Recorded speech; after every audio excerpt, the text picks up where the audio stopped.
오늘 YMCA 시민 아카데미 강연자로는 오신 이하경 국회의장님에 대한 소개인데요. 특히나 특이한 이력들이 또 있으십니다. 그래서 세 가지 역할로서 소개를 좀 드리도록 하겠습니다. 우선 시인 이하경입니다. 네.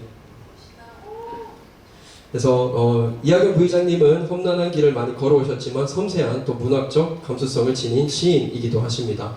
젊은 시절 꿈이 시인이셨다고 합니다. 1984년 실천문학에 시어 무게어라는 시집으로 등단하여 4편의 시집을 내셨고 광주 전남 민족 문학 작가회 부지부장으로도 지내시기도 했습니다. 네, 두 번째 시민운동가입니다. 2011년도 정치를 시작하기 전에는 시민사회운동의 대표인사로 평생을 YMCA에서 보내신 시민운동가이시기도 했습니다. 그리고 마지막 지금 현재 정치인 이하경입니다. 2011년 시민주권 정당 실현을 위한 시민사회의 정치 참여를 주장하며 정치 여정을 시작하셨습니다. 그리고 2012년 군포시에서 국회의원에 당선되어 현재 4선을 연임하며 작년 22대 국회 부의장에 당선되었습니다. 이하경 의원님은 조용히 할 일을 하는 국회의원으로 청렴과 소신을 바탕으로 통합적 리더십이 뛰어난 것으로 잘 알려져 있습니다. 또 2대 을지로위원장을 맡으시며 당내 및 국회에서도 실속을 챙기는 자리보다는 약자와 그늘진 위원회를 주로 맡아 활동하시는 대표적인 정치인이시기도 합니다. 네, 이렇게 소개해드린 우리 이하경 국회부의장님께서 강연을 위해 나오실 때 큰 박수 부탁드리겠습니다.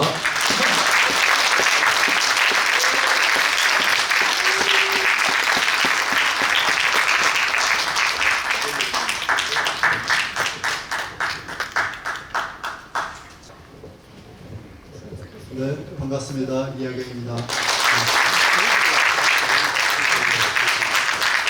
과분한 세종시에 와서 과분한 대우를 받아서 너무 부끄럽고 또 과분합니다. 우선 과분하다는 게 저희 동네에 이렇게 좋은 시설이 없어요. 깜짝 놀랐어요. 아까 밖에 서면서 주차장에 들어오는데 이게 세종시 커뮤니티 센터인가 보다. 참 좋다. 크고. 근데 와서 보니까 동 소속 건물이에요. 야, 그래서 역시 세종시가 그냥 세종시가 아니구나.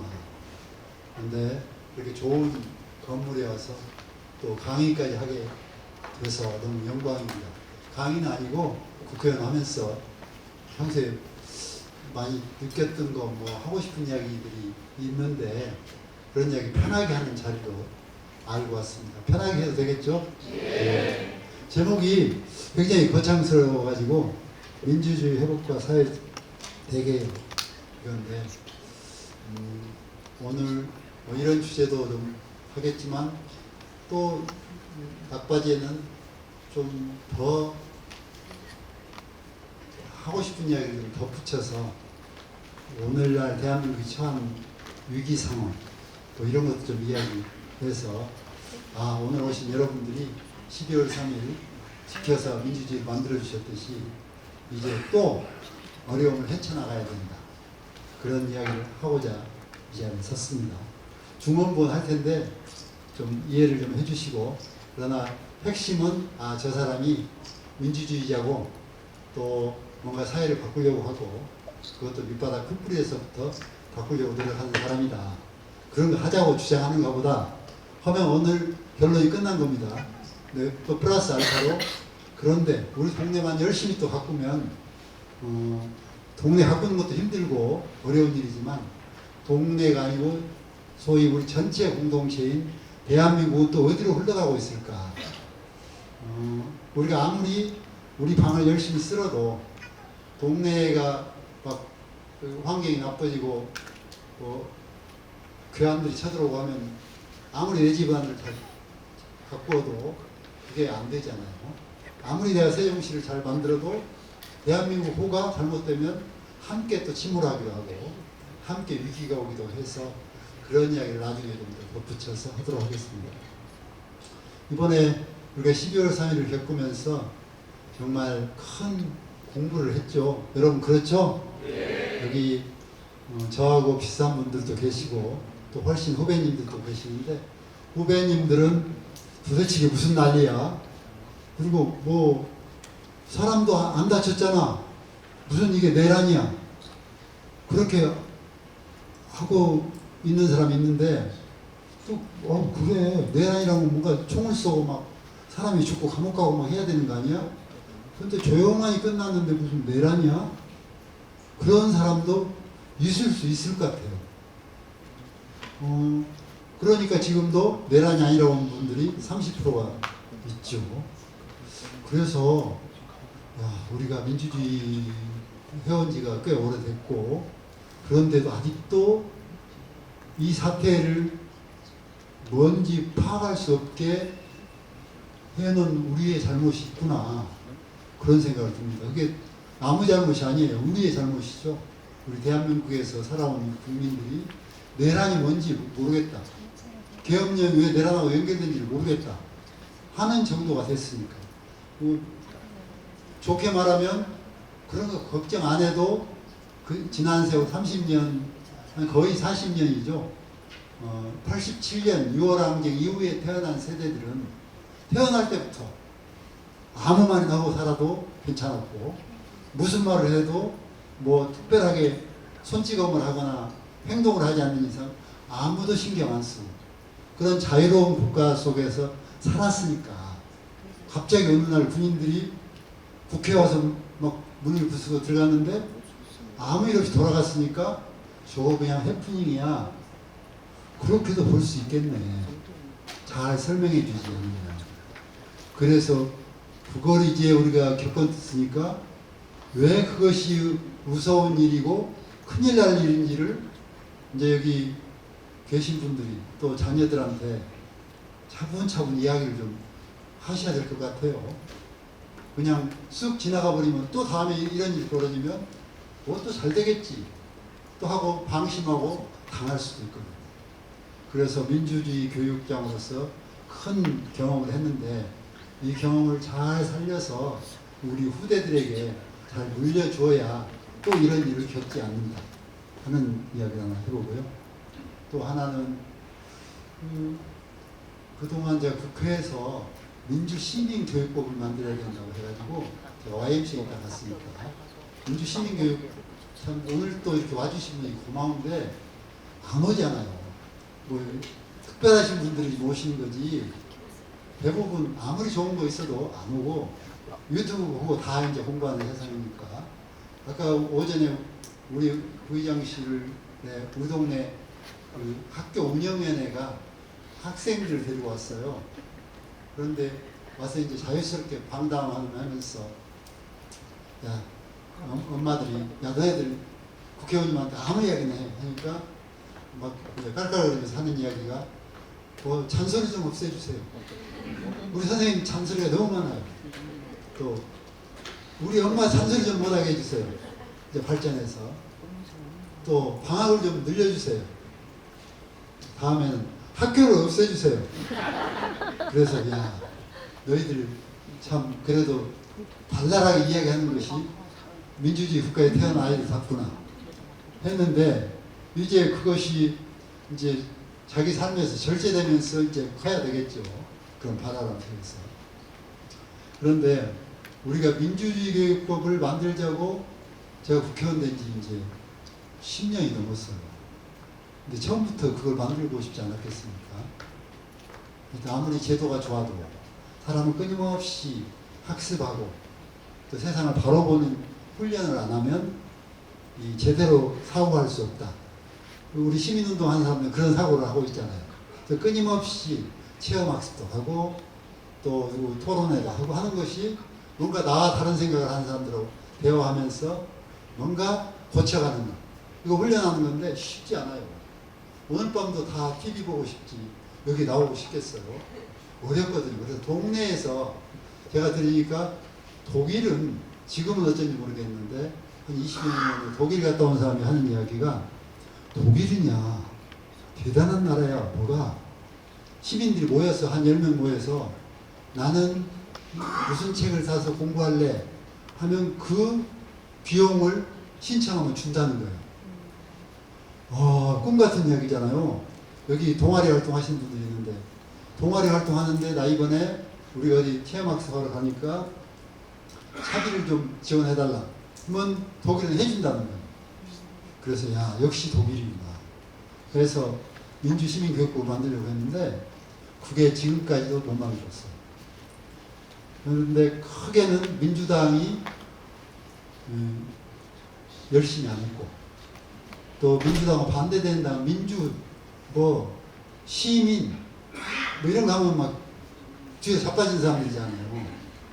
그리고 사회 이런 것들 하면 공산주의자라고 밀어붙이고 그래서 뭐 사회교육 너는 뭐 하여튼 사회자 들어가는 것은 모두 머리 이상한 사람들끼리 모여서 뭔가 세상을 엎으려고 한다. 이런 강박관념 있는 사람들이어서 민주시민교육, 사회교육 절대 안 돼. 그런데 민주당도 어떤 생각을 했냐면 야 세상이 이렇게 좋아졌는데 굳이 또 민주시민교육까지 해야 돼? 이런 사고가 있었던 거예요. 그 이제 민주화 유공자법 지금도 못 만들었거든요. 박종철, 이한인 열사가 유공자가 아니에요. 법이 없어요. 민주화 관련자로 그냥 등록만 돼 있지 민주화 유공자로서 여우를 받지 못해요. 유공자법을 못 만들었어요. 민주당이 그렇게 여당이 지나갔으면서. 그건 왜 그랬냐면 야 저쪽 당에서 너네는 그만 좀 팔아먹어 민주자 좀 그런 공격이 있었고 또 우리 스스로도 민주주의 다 됐는데 굳이 또 민주자 붙은 걸 해야 돼? 해서 안 된 거예요.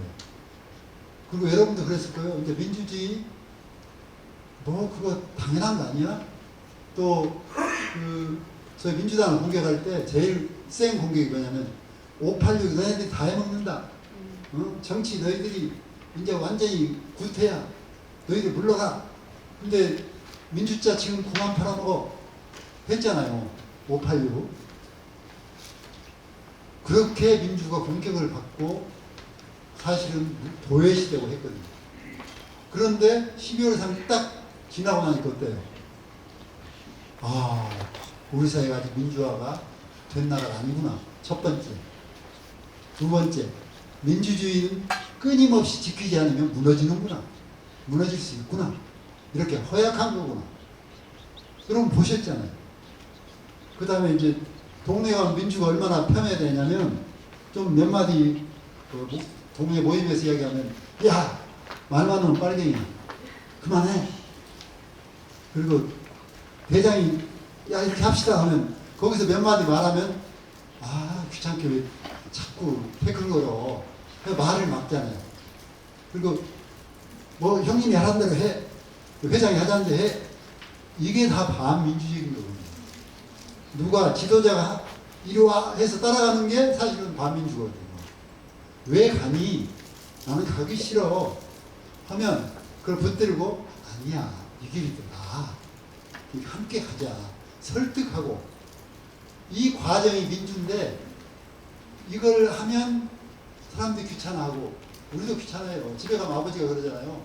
이번에 너희 누가 어디로 갈까? 하면 아 나는 어디 하면 야 저리 가. 나 따라와. 우리 골프장 옆에 좋은 리조트 있으면 너네들 리조트에서 쉬고 나는 골프 칠래 하면 아빠가 딱 끌고 가면 어때요? 그 집안에 민주주의가 있어요? 없잖아요. 그 다음에 또 어느 모임에서 돈 낸 사람이 가오잡잖아요. 딱 돈 내서 이렇게 하자 하면 따라가면 그것도 민주주의 아닌 거거든요. 그러니까 민주주의는 복잡하고 시끄럽고 시간이 많이 걸리고 하는 거예요. 그러니까 사람들이 싫어해. 대부분 우리도 싫어해. 야, 저 이야기 들으면 될 텐데 뭐 굳이 감론을 와가니.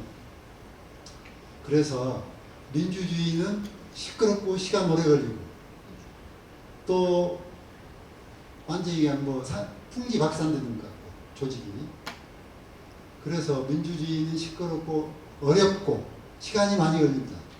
그리고 민주주의는 누군가 공격이 들어오면 금방 무너질 수 있다.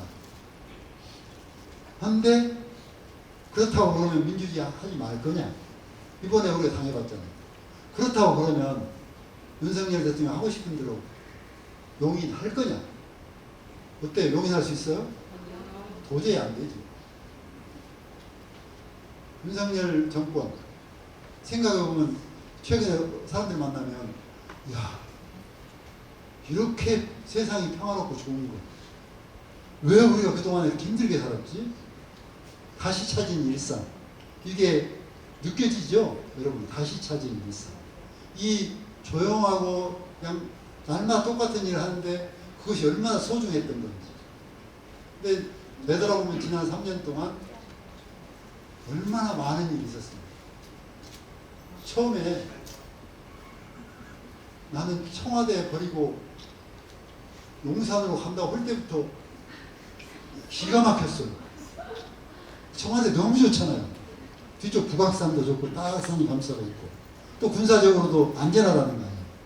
레이더에 안 걸려가지고.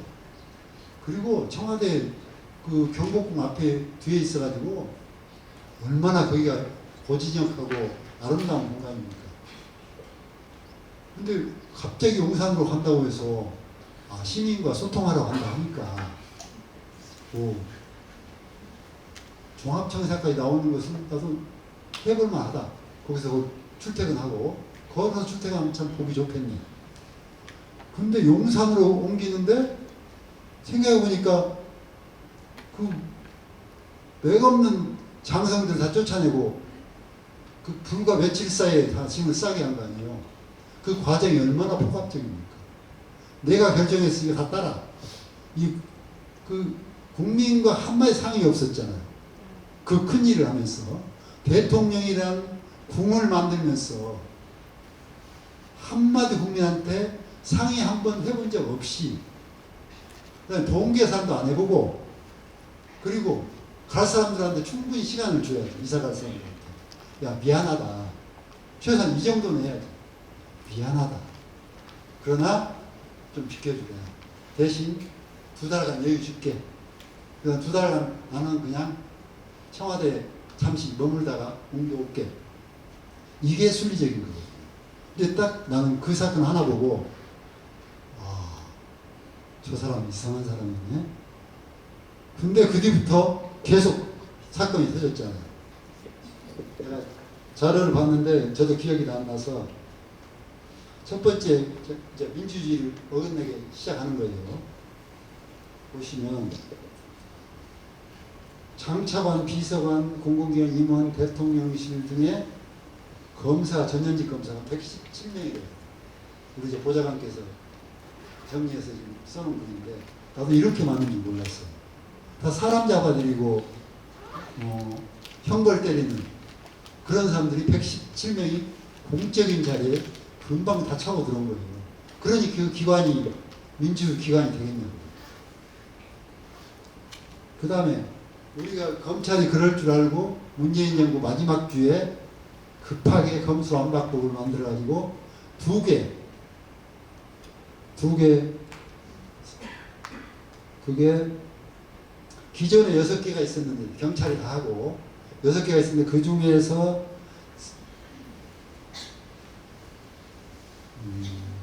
2개의 법만 검찰한테 너네가 해라 했어요. 그런데 한동훈 법무부 장관이 들어가지고 법문회가 무슨 법 등 이렇게 등자라고 해놨다고 해가지고 그 등을 확대해서 시행령에다가 전부 선거법도 넣고 부정부패법도 넣고 직권남용죄도 넣고 해가지고 도로 다 자기들이 수사를 하도록 만들었잖아요.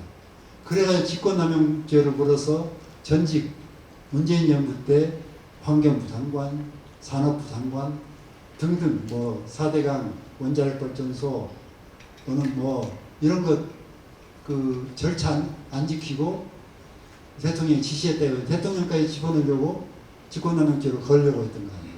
그래서 두 장관은 감옥을 살고 나왔는데 그렇지. 또 행안부에 없는 경찰국을 만들어가지고 직접 경찰을 통제하도록 했고 또 국회는 실제로 여소야대 국면에서 야당과 한 번도 면담을 하지 않았잖아요. 야당 대표와. 그 다음에 최상병 특검법, 방송 3법, 노란봉 특법 다 기억하실 거예요. 저희들이 애써 만들어 보내면 전부 거부권을 행사했고, 또 청문회 할 때마다 문제 제기했는데 다 임명을 다 그대로 했잖아요. 청문회가 무용하게 만들고. 그래서 저 사람은 정말 문제가 많구나 하고 느꼈죠. 또 감사원과 국정원에서 수사권을 다시 살리려고 했고, 감사원이 역대로는 보통 회계감사 중심으로 해요. 행정부 감사를 할 때 회계감사 중심으로 합니다. 그런데 이건 직무감사라고 해가지고 그 하는 일 자체를 문제 삼아서 감사를 들어는 거예요.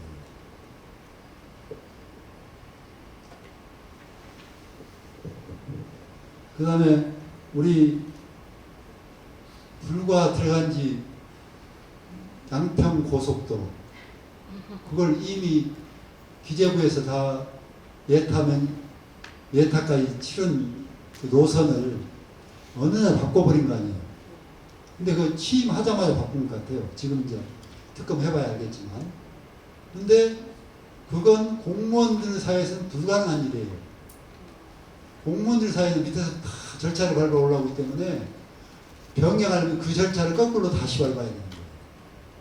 근데 그걸 불과 한 달 만에 바꿨다는 것은 공무원을 뛰어넘는 누군가가 지시를 한 거죠. 장관이 했던 누군가가. 그렇게 해서 세상에 역대 대한민국 역사에 소위 국토부의 계획을 이렇게 바꾼 것도 전무후무할 겁니다. 양평 고속도로 바꾼 것도 불가능합니다. 일반 행정부에서는.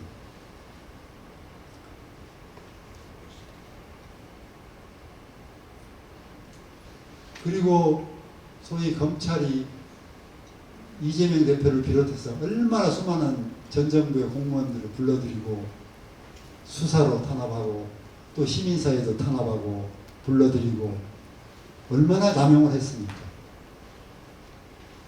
그 다음에 외교를 보면 이 양반이 나토에 간 사람이 아마 처음일걸요?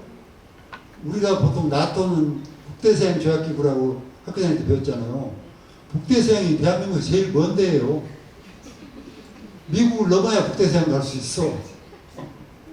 비행기 타고 하룻밤을 거의 잠자다시피 하고 가야 소위 EU 국가가 나오는데, 난 나토에 우리 대통령이 간다고서 야, 우리가 아세안은 갈 수 있지만 또 미국까지는 가본다지만 나토에 자기들이 옛날 구소련을 방어하기 위해서 만든 조직에 왜 우리가 거기를 가지? 옵석으로.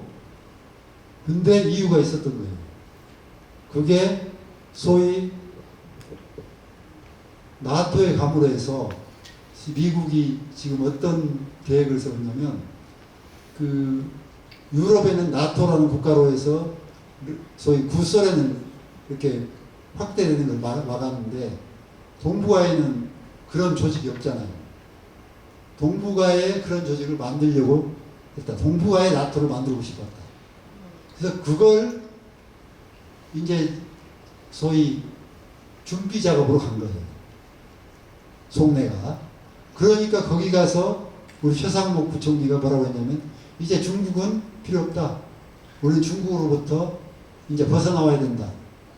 이 발언을 해가지고 소위 박근혜 정부 때 우리가 사드 기지 때문에 중국이 우리하고 완전히 등이 졌는데, 그러면서 이제 명동이 다 무너지기 시작한 거 아니에요. 제주도 다 투자했던 거 막 퇴화되고 중국 관광객이 그때부터 안 온 거죠. 그 다음에 우리나라 문화가 그쪽으로 못 넘어갔고, 그런데 소위 말해서 탈중국 선언을 통해서 중국하고 갔던 우리 기업들이 정말 황당한 경우를 보는 거죠. 그래서 결국 대기업들이 나오죠. 지금 이제 큰 기업은 삼성만 남았는데, 근데 중국이 옛날 중국이면 괜찮아요.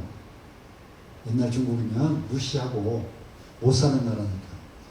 근데 경제적으로 중국이 얼마나 우리가 중요하냐면, 우리나라 그 무역량이 우리가 그 수입하는 것은 1위, 중국으로부터 원자재랄지, 그 다음에 수출은 4위, 그리고 거의 25%예요 우리나라 교역량이.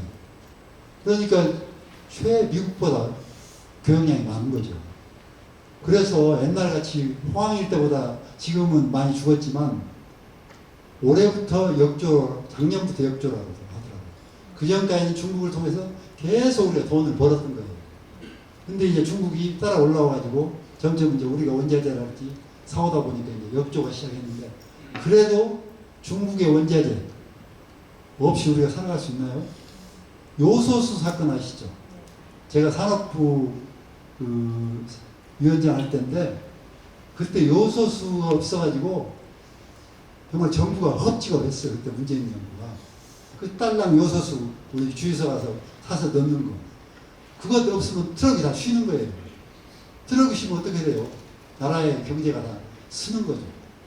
요소수 하나 가지고도 그렇게 나라가 비상이 걸리는데, 또 농산물 어때요? 중국에 들어오는 거 안 들어오면 또 난리가 나잖아요. 그래서 중국과 우리는 아무리 미워도 중국의 교역을 하지 않고는 살 수 없는 구조에 되어 있는 거예요. 그런데 거기에 중국하고 우리는 남이야 이제. 탈중국 하면 이 기업인들은 어떻게 알아? 또 우리가 일상생활은 또 어떻게 하냐고. 또 우리가 반도체 등 그 가공품들을 사다가 우리가 부속 맞춰가지고 컴퓨터나 이런 걸 팔아먹는데, 휴대폰이나. 그래서 이렇게 황당한 내치도 완전히 황당한 독재, 독단적인 내치를 했고, 외치도 그냥 생각 없이 한 거예요. 그 다음에 일본과 관계는 어떻습니까? 그전 대통령들이라고 일본하고 뭐 좋게 지내지 않고 싶었겠어요. 일본하고 똑같아요. 정치적으로 우리가 문제 삼지만, 그때 문재인 정권 때 우리 일본이 우리 중요한 수출품들을 오히려 좀 세게 걸러가지고, 심사를 걸러가지고 난리가 난 적이 있었잖아요. 일본도 경제적으로 우리가 뗄래야 뗄 수 없는 관계인 거예요. 그런데 그 조건 하나로 그동안 우리가 민족적 자존심을 내걸고 소위 일제 때 저지른 만행들에 대해서 사과 요구했고, 또 그동안 유네스코 군함도랄지 사도광산 등에 유네스코 등재할 때 최소한 우리 자존심을 살려서 너네들이 잘못했던 것을 병기를 해라. 안내문에. 그 정도는 우리가 봐줄게. 했던 거고. 또 그런데 결국 그거 안 됐죠. 아무 그런 거 언급 없이 그냥 유네스코 등록해버린 거예요. 우리 정부가 아무 역할도 못한 거예요. 그랬고, 정신대 문제, 징용 문제 어떻게 했습니까? 우리는 최소한 그때 민간 기업들이, 또 일본이 끌고 간 일본이 사죄하고 민간 배상을 해라. 그리고 너네 돈으로 해라. 정부 돈으로 해라. 너네 기업 돈으로 해라. 우리 요구가 그거였거든요. 그리고 풀고 가자. 그런데 박근혜 때부터 시작해서 우리 돈으로 먼저 할게. 그럼 그쪽에서도 민간에서 모아서 돈을 줄게. 그래서 우리가 먼저 공사 걸고 우리 돈으로 했어요. 아니, 그렇게 하고 싶었으면 우리가 진즉했죠. 그러나 최소한 민족적 자존심, 그동안 식민지 강점에 대한 사과, 이걸 우리가 요구한다. 그래야 정상관계를 우리가 하겠다. 경제와는 분리다. 이 문제는 이 문제다. 하고 이전 정부들이 그런 외교 자세를 취했던 거예요. 근데 윤석열은 박근혜보다 더 훨씬 뛰어넘어서, 야, 경제적으로 우리가 잘 살면 되지. 이까지 자존심이 무슨 문제야. 이거 맨날 한국 사람들은 뭐 사죄 못 받아서 안 달랐니? 한 번 했으면 맞지. 계속 사죄라고 그 말이 되겠니? 일본 사람이 하는 말 그대로 윤석열 대통령이 했어요. 그때 사회민주당 정부 때 한 번 했어요. 사과한다. 그때 총리가. 근데 우리는 그 이후로도 야스쿠니 신사에 가서 맨날 총리들이 참배하니까 그때마다 공격하면서 너희들은 아직도 반성이 부족하구나. 전범들한테 가서 그렇게 늘 공물 바치고 참배하는 것이 과연 식민지를 잘했다는 거 아니냐. 우리나라 강탈하고 공격했던 것이 잘한 거냐. 사죄하라 했던 거거든요. 그런데 그런 거 다 무시하고 그냥 일본과 외교 또 대중국 외교 파탄내고 이렇게 한 거죠.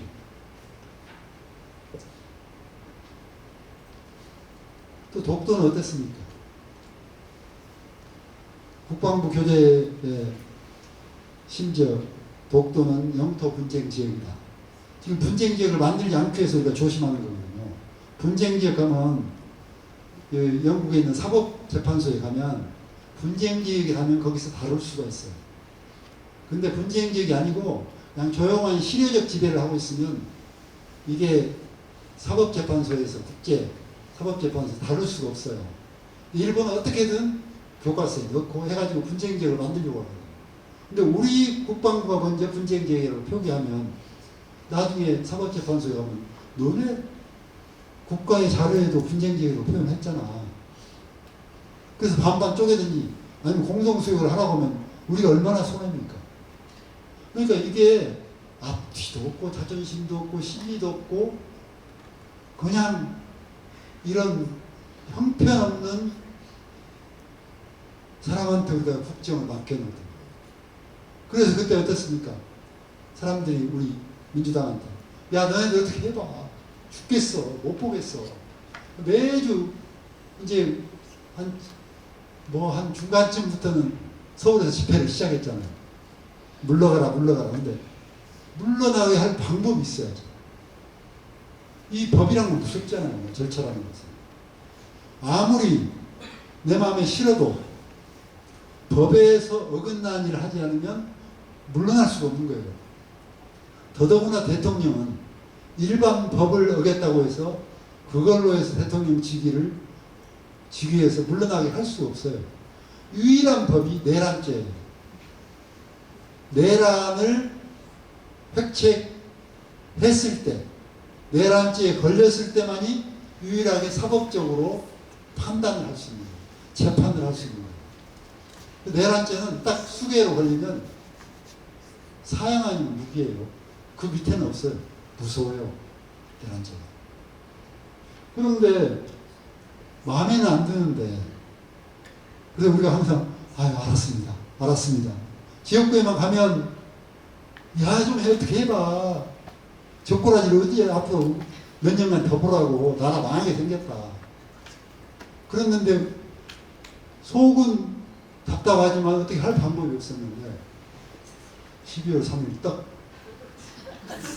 내란이 터졌는데 처음엔 여러분 처음엔 웃긴다. 저게 진짜야? 그런 생각이 떠오르셨죠? 근데 두 번째는 큰일 났다. 이제 우리 세대들 여기 앞에 저희 세대들이 계시는데 저희 세대들은 큰일 났다. 그거였어요. 이제 나라 절단 났는데 앞으로 한 30년간 이제 또 싸워야 돼? 이 생각. 근데 그날 저기 잘 자고 다음날 일어난 사람들은 어젯밤 무슨 일 있었어?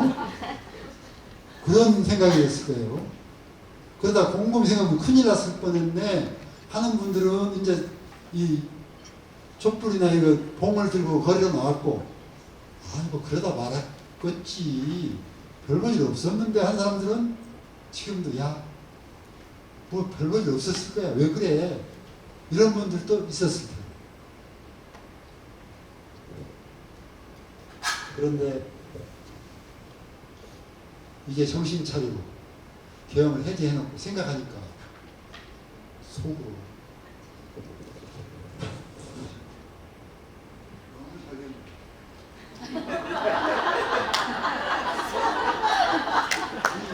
너무 나라가 바뀌었다는 얘기는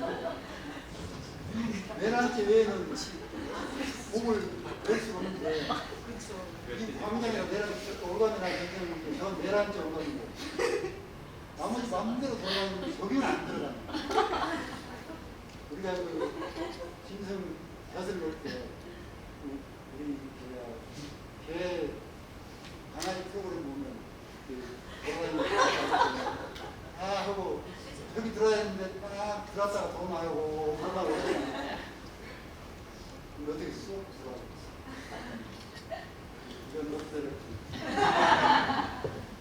그래서 결국은 이제 우리가 근 100일 동안 정말 온 국민이 밤잠을 못 잤잖아요. 정말 모든 집이 그랬어요. 자다가 혹시 밤에 무슨 일이 일어났나 휴대폰 켜보고 있을 수 없는 일이 일어났고 또 내란이 예전과 너무 달랐기 때문에 왜냐하면 내란을 저지른 사람들이 권력을 쥐고 있는 군대도 그대로 쥐고 있는 그러면 어때요? 우리는 입밖에 없는데 그리고 법률적으로 싸워야 되는데 아이 그 공간에서 안 잡혀가려고 얼마나 애를 썼어요.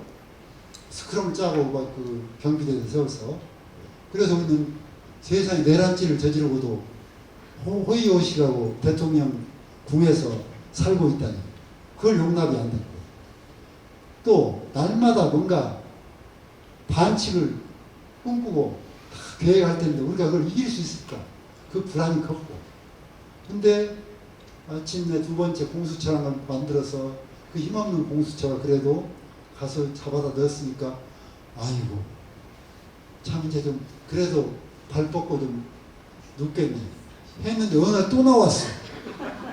이런 이제 더 무섭네 이게. 저 정도 올가미를 쳐서 똘똘 묶어서 집어 넣었는데 그걸 법기술로 풀고 나오니까 야 우리가 못 해보겠네? 그런 불안이 있었잖아요. 그래서 이 계엄령과 그 과정 중에서 우리가 했는데 사실은 우리가 잃은 게 너무 많았죠. 그 3년 동안 잃은 게 너무 많았어요. 이따 막바지에 좀 그 이야기를 할 텐데 그리고 여기 저 자료에 민주주의 지수를 하는데 10단계나 내려가 버렸잖아요. 우리나라가. 그러니까 우리나라는 예를 들면 개업 나면서부터 야 너네들 제법 잘 산다고 폼 잡더니 꼴 좋다. 그렇지. 뭐 너네가 하는 민주주의라면 별 볼 일 있어. 아시아의 저 후진국가 마찬가지지. 경제만 좀 올라갔다 뿐이 너네도 별 수 없어. 아시아, 아프리카 그런 수준이야. 독재 국가야. 이렇게 한순간에 추락을 해버린 거죠. 그 전에 문재인 정부 때 문재인 대통령 국제 그 무대에 가면 어땠어요? 전부 외국 정상들이 문재인 대통령하고 인사하고 사진 찍고 그걸 자랑으로 여겼었잖아요. 근데 한마디로 국격이 추락해버렸고 실제로 이게 회복 못했으면 대한민국은 나락으로 떨어집니다. 그렇지 않아도 윤석열 3년 동안 대한민국이 나락으로 빠졌어요. 칼날에 서 있는 거예요. 절벽으로 떨어지느냐 밧줄을 잡고 왔던 길을 계속 더 올라가느냐. 그런데 윤석열이 올라가는 길은 안 만들고 쓸데없는 일만 하니까 바로 낭떠러지로 떨어질 뻔한 지음에 서 있었던 거예요. 그때 계엄령을 발동해서 전국을 장악해버렸으면 이제 우리는 바로 1위 국가, 경제적으로, 사회적으로, 정치적으로 1위 국가로 떨어지고 말았죠. 아시아, 아프리카에 있는 수많은 나라들. 제가 이 대목에서 그 한 가지 질문을 드릴게요. 윤석열은 왜 계엄령을 했을까? 궁금하잖아요. 왜 했을까? 내가 봐도 그대로 술 마실 거 마시고 아침에 거지 차 출퇴근 시켜놓고 출근 시켜놓고 뭐 오후에 늦잠 자고 세수하고 나가도 누가 아무렇지도 언론도 안 다루고 부인이 국토부 공무원들 시켜서 뭐 고속도로 통로를 바꿔도 아무 일도 없고 뭐 선거에 개입해도 아무 일도 일어나지 않고 뭐 요소요소에 자기 사람 다 심어서 개판치도 아무렇지도 않고 언론이 다 눈 감아주니까. 이런 개파는 나라였는데, 그러고도 2년 버티면 술 마시고 그냥 술만 마시고 2년 버텨도 전직 대통령에서 우아하게 대한민국에서 죽을 때까지 대접받고 살 텐데 뭐가 부족해서 개업정을 했을까? 궁금하죠? 저도 궁금해. 저도 아직 답을 못 찾긴 했는데 여러분 어때요? 우리 빨간 옷 입으신 선생님. 네. 윤석열은 왜 개업을 그날 했을까요?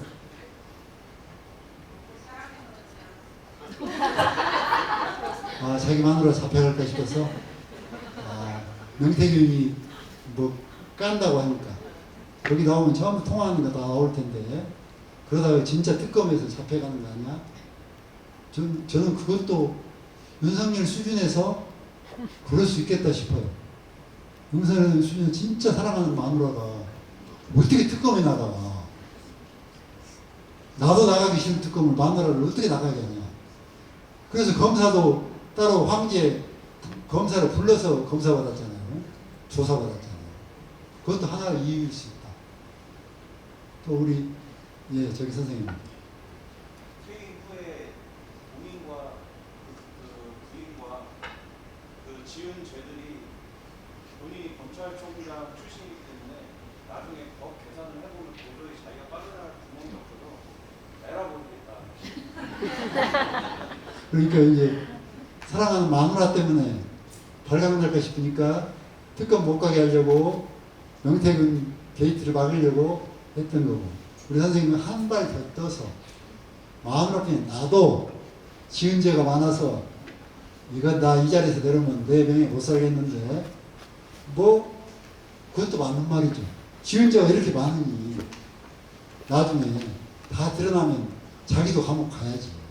그 자기는 알 거 아니야. 다 개입하고 집권하는 거. 선거 공당의 선거에 공천에 개입했고 누구누구 뭐 해주라고 다 했을 테고 다 사적 이익 뭐 부정부패 다 자기가 해줬을 테고 지금 드러나지 않는 부정부패가 얼마나 많겠어요. 불과 3년에 이렇게 나라를 거덜냈는데 앞으로 5년 했으면 얼마나 거덜냈을까. 그런 점에서 다행이다 아까 그런 이야기를 하는 거죠. 이제라도 이 나머지 2년이라도 벌어줘서 다행이다. 그 다음에 또 무슨 이유가 있을까?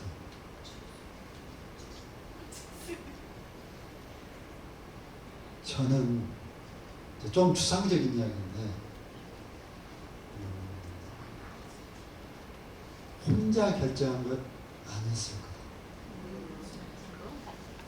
그 윤석열 같은 이상한 캐릭터 하나 들어 세워놓고 그래 우리가 대한민국에서 우리가 영원히 승승장구하자. 우리 세력이 그런 집단은 없었을까? 이제 그런 추리를 하는 겁니다. 그래 민주당 저것들 또 저 진보당 저런 애들 입만 살아가지고 쟤들 권력 잡으면 또 부정부패 한다고 우리들 조사 들어볼 테고 법만 들어가지고 뭐 세금 내라고 할 테고 복지한다고 귀찮게 할 테고 그래서 쟤네들이 집권하면 귀찮아. 그러니까 우리가 정말 이 대한민국 제법 잘 나가잖아. 우리 돈도 많이 벌었고 땅도 많잖아. 미국에 집도 많이 사놨잖아. 근데 대한민국 이 황금 덩어리를 생산하는 우리의 권력을 계속 해야 되잖아. 그러면 이 귀찮은 선거제도를 어떻게 못 바꿀까? 어떻게 일본처럼 의회는 있지만 계속 우리가 집권하는 그런 세상은 불가능할까? 아니면 대통령제를 뭐 내각제로 바꾸든가 뭐 어떤 대통령제를 좀 바꿔서 늘 우리가 당선될 수 있게 전두환이 그걸 잘했잖아요. 30% 국회의원 자기가 지정해가지고 절대 헌법 개정이나 다수당이 못 되게 뭐 그런 제도로 만들어 볼까? 나는 추측한데 그런 꿈도 혹시 꾸지 않았을까? 그래서 내가 우연히 글을 읽다가 이 도표를 봤는데, 이 도표가 무슨 도표냐면 보수의 지수라는 것이 있대요. 역대 보수당이 얼마나 기타 진보 세력보다 더 우위에 있나. 1점이면 똑같은 거고, 1.2로 가면 1.3이면 0.3% 높은 거고, 30%. 예를 들면 1.5면 뭐 50% 자기들이 우위 있는 거고, 밑으로 0.3이면 30% 자기들이 지는 거고, 이렇게 했는데 2007년 2087년 1987년까지는 어때요? 제대로 된 민주정부가 있었나요? 없었어요. 이승만 정부가 문민정부로 있긴 했지만, 그때 48년부터 60년까지 했으니까 10 몇 년 했죠. 소위 민간정부가. 그런데 그것도 3선 개헌을 했잖아요. 4.4.5 개헌을. 그래가지고 그것도 독재정부였어요. 문민 독재정부. 그것도 비정상이지. 국가가 만들어진 지 불과 얼마 안 돼가지고, 그때만 해도 그냥 묻지마 투표 하던 때니까. 그때만 해도 민주주의 형태의 국가 시스템만 만들어놨지 작동은 하지 않는 그런 시대였죠. 그러니까 87년까지는 민간 독재정부, 군사 독재정부. 그래서 그때는 민주정부가 아니었다. 민주주의가 아니었다. 형태만 민주주의 형태를 갖췄었고. 실제로 소위 민주주의 삼권 분립 시스템을 이제 시도해 본 게 불과 87년부터 지금까지 한 거의 40년 가까이 된 거예요. 그러니까 우리가 불과 우리 세대에 민주 연습을 한 거예요. 민주 정책, 공화국을 만들어 본 거예요. 그런데 87년부터 2007년까지는 계속 보수 우위 지수가 높았어요. 그래서 그때까지는 한 번도 야당이 민주 세력이 집권해본 경험이 없어요.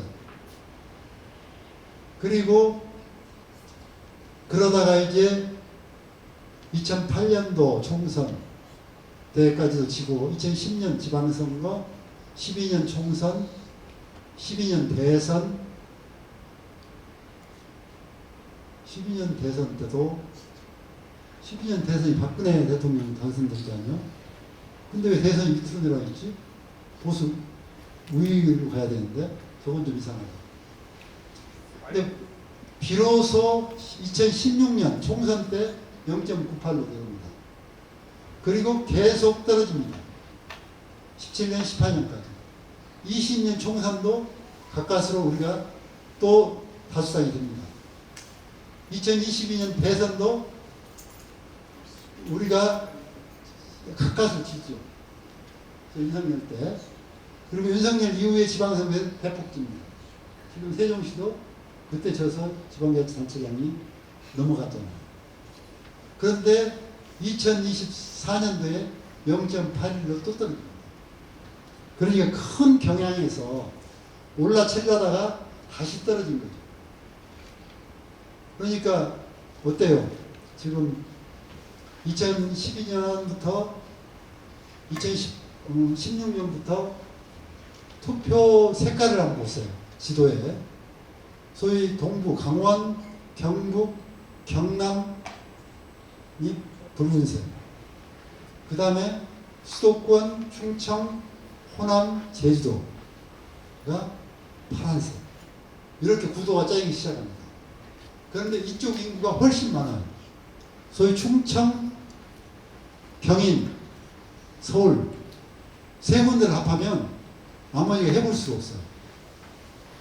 그래서 충청이 확실하게 늘 가까스로 이렇게 소위 진보표를 주기 시작하면서 안정되게 소위 보수 정당들이 늘 떨어지는 거예요. 다수적 국회에서. 국회가 잘만 그렇게 계속하면 이제는 국회를 장악할 능력이 있는 거예요. 특별한 일이 생기기 전까지는. 그러니까 어때요?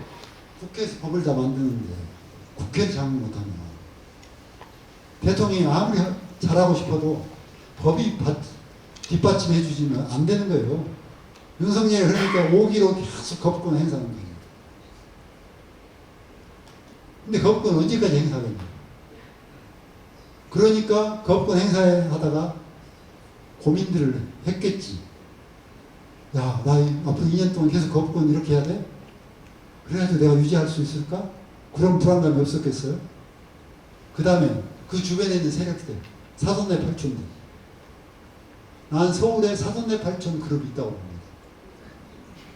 재벌을 점점으로 해서 강남에 이따 나올 텐데 우리나라 1%가 20% 재산, 40% 재산을 가지고 있죠. 자산의 40%를 가지고 있어요. 50%가 20%밖에 못 가지고 있어요. 그 말은 돈 되는 땅, 돈 되는 것들은 전부 극소수 그룹이 다 이미 장악을 했다, 한국 사회에.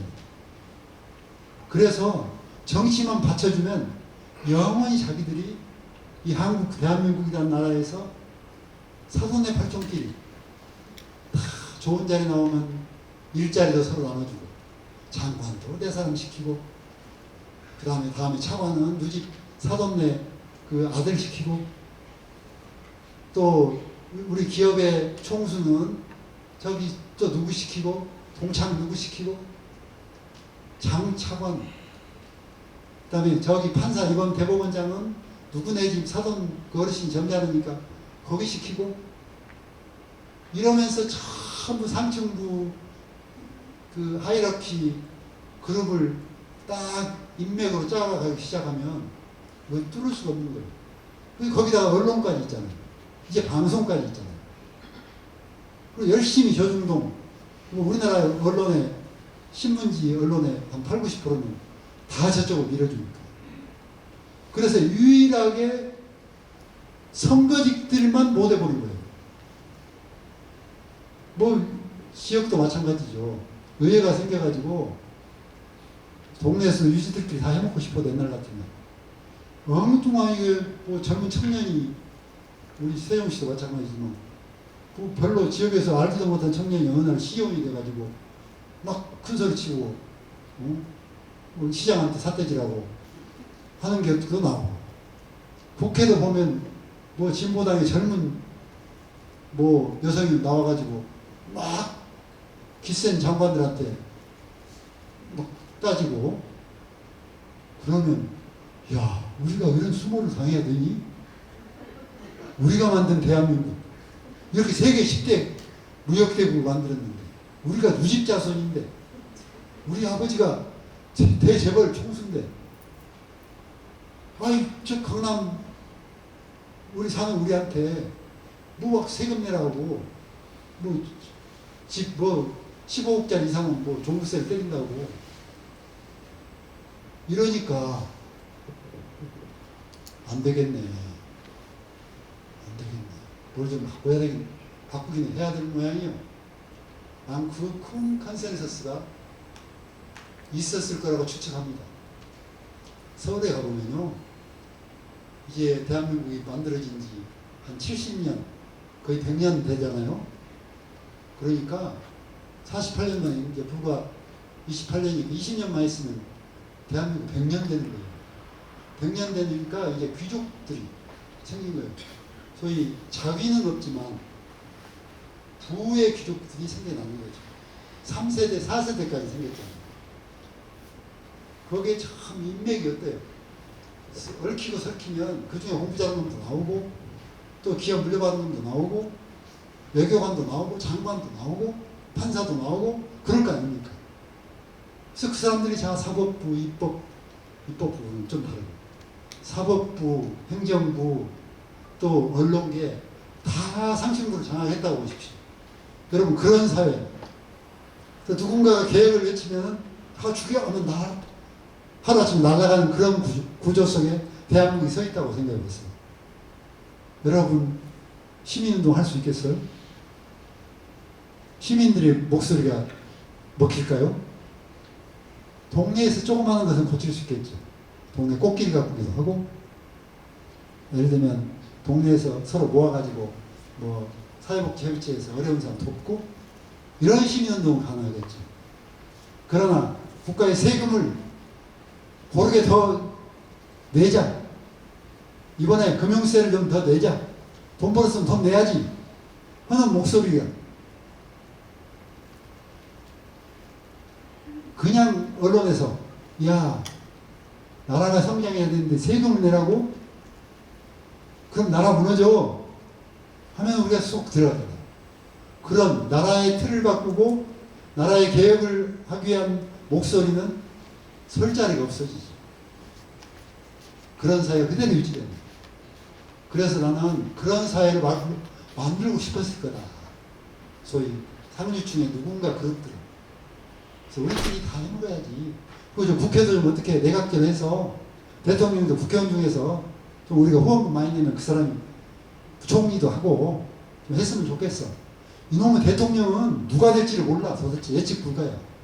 갑자기 노무현이라는 듣지도 보지도 못한 사람이 갑자기 국회의원 돼가지고 인기 올라가지고 대통령이 들어오고 이건 대통령제는 너무 위험 변수가 많아. 그래서 정치 시스템을 바꿔보자 하는 사람들이 길게 보면 일으킨 내란일 수 있다. 그래서 이 내란이 쉽게 편경되지 않는다. 어렵게 지금 특검을 통해서 하지만 또 무슨 어느 판사가 또 무슨 짓을 해서 형을 미친 척하고 사형을 때릴 형을 무기징역 때려놓고 그 다음에 이제 다음에 대통령이 흑가닥 저쪽으로 넘어가면 또 사면하지 말라는 법 없고 다 박근혜, 이명박 그렇게 사면해 주잖아요. 그래서 그런 과정을 알기 때문에 윤석열은 내가 하고 싶은 대로 한다. 너네가 나 못 죽여. 그러고 있을 거다. 대한민국에 사형제가 없잖아요. 사형 때려도 오래 버티면 언젠가 나 나와. 그때 너네들 꼼짝 마. 이런 생각을 하고 버틸 거다. 그래서 민주주의는 약하고 어렵다. 민주국가를 만든다는 것은. 그러나 민주국가를 만들지 못하면 우리 자식들은 영원히 좋은 자리들은 다 상납하고 또 세금도 안 내서 그 막 복지제도를 할지 건강보험 체제도 늘 돈 안 밀어 넣어주면 국가가 지금 돈을 밀어 넣어줘야 되거든요. 건보도. 근데 잘 안 넣어요. 기존. 국민연금도 나중에 바닥나면 서구처럼 다 국가가 재정으로 줘야 되거든요. 그건 당연한 거예요. 나라가 한 일을 내가 연금 내서 그동안 연명했으니까 연금이 떨어지면 당연히 국가가 해줘야죠. 근데 그거 싫어. 내 재산 내가 가지고 쓰는데 왜 세금을 내가 많이 내야 돼? 나 이민 갈래. 이민 가는 거 지금 무서운 게 없잖아요. 기업이 해외로 떠나는 거 지금 무서운 게 없잖아요. 그러면서 국회를 압박합니다. 근데 국회도 그들의 이야기를 전혀 무시할 수 없는 게 실제로 외국 보면은 부자들 이사 가잖아요. 또 기업도 본사를 옮겨버리잖아요. 그럼 법인세를 외국에다 내면 우리나라 삼성이 뉴욕에다가 본사 만들어버리면 말만 삼성이지 우리나라 기업이 아니에요. 그리고 또 어찌됐건 그들이 대기업 운영해서 반도체 만들고 해서 우리 아이들이 돈 벌어 먹고 살고 있고 그들 낸 세금으로 우리 기초생활보호 대상자도 돈 주고 도로도 깔고 하니까 그래 당신들도 할 말이 있어 하는 거죠. 그래서 마냥 그들이 나쁘다고 할 수도 없는 거고 그들이 잘 국민과 함께 살아갈 수 있도록 우리가 또 이렇게 따뜻거려야 되는 거죠.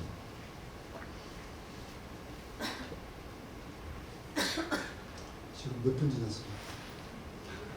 반? 30분? 45분? 사실 여기 있는 게 재미없는 이야기여서 짧게 줄여서 할게요. 그래서 이게 소위 우리가 계엄령으로 해서 국가 위상이 타격을 크게 받고 경제도 엉망이 됐잖아요. 환율 상승하고 또 우리 주가지수 떨어지고 이거 누가 이런 나라에 투자하겠어요? 안 하지. 경제적으로 불안합니다. 경제가 폭망할 뻔했어요. 실제로. 그냥 두어도 폭망할 뻔했는데 다행히 정부가 이번에 바뀌어서 폭망해서 이제 정신 차리고 좀 끌어올릴 텐데 그 이야기는 다음에 하겠습니다. 정치가 혼란하면 경제가 절대 발전할 수 없습니다. 정치 혼란한 나라 치고 경제 발전한 나라 있던가요? 없어요.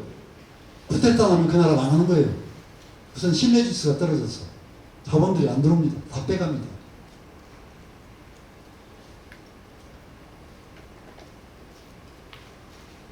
그런데 이 시민들이 빠르게 계엄을 수습해주고 우리 사법체계를 이용해서 계엄을 수습해서 그나마 우리나라가 정치적으로 정상을 지금 회복하고 있습니다. 그건 다 힘인데 대한민국은 참 특이한 나라입니다. 저는 여기서 한마디 하고 싶은 게 민주주의가 밥 먹여주냐? 비아냥 어릴 때 그런 말 하죠. 우리가 과거에 이하경 총장은 과거에 민주화운동을 했고 이렇게 소개하면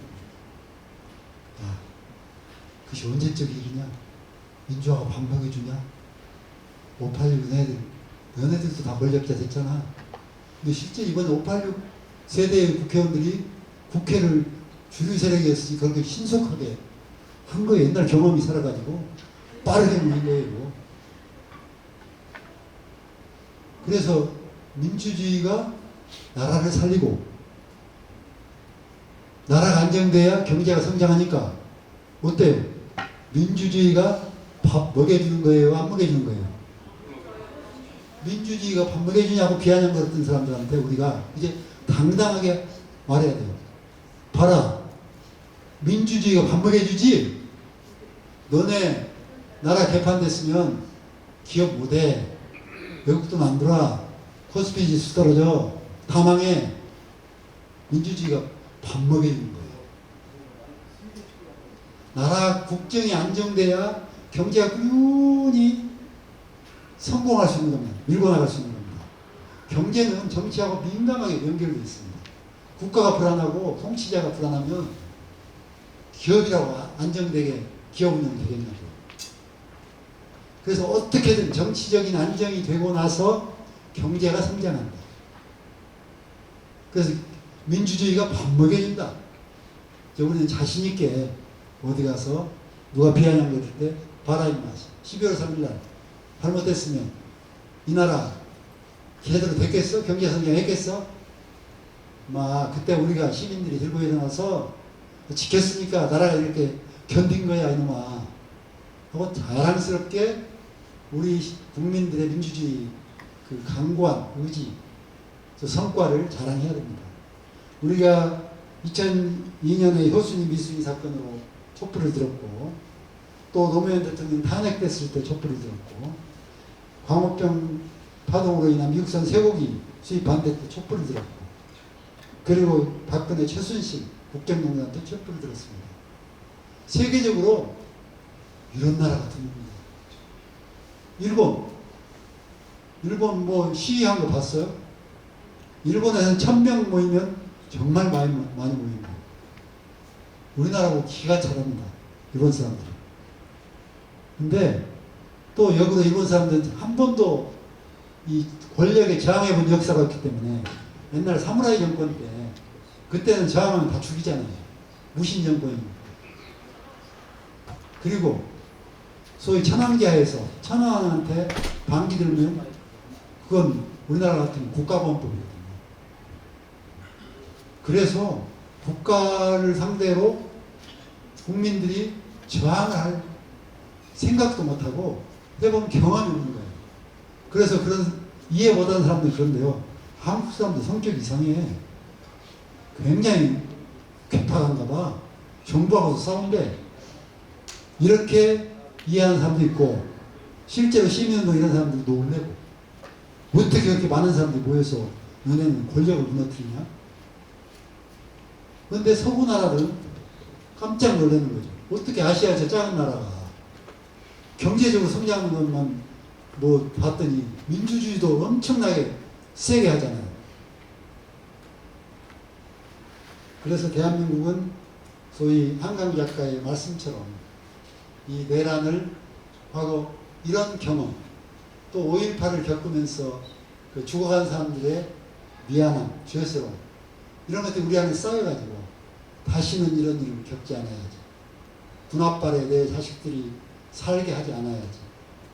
내 자식들이 옳은 말 하다가 잡혀가지 않게 해야지.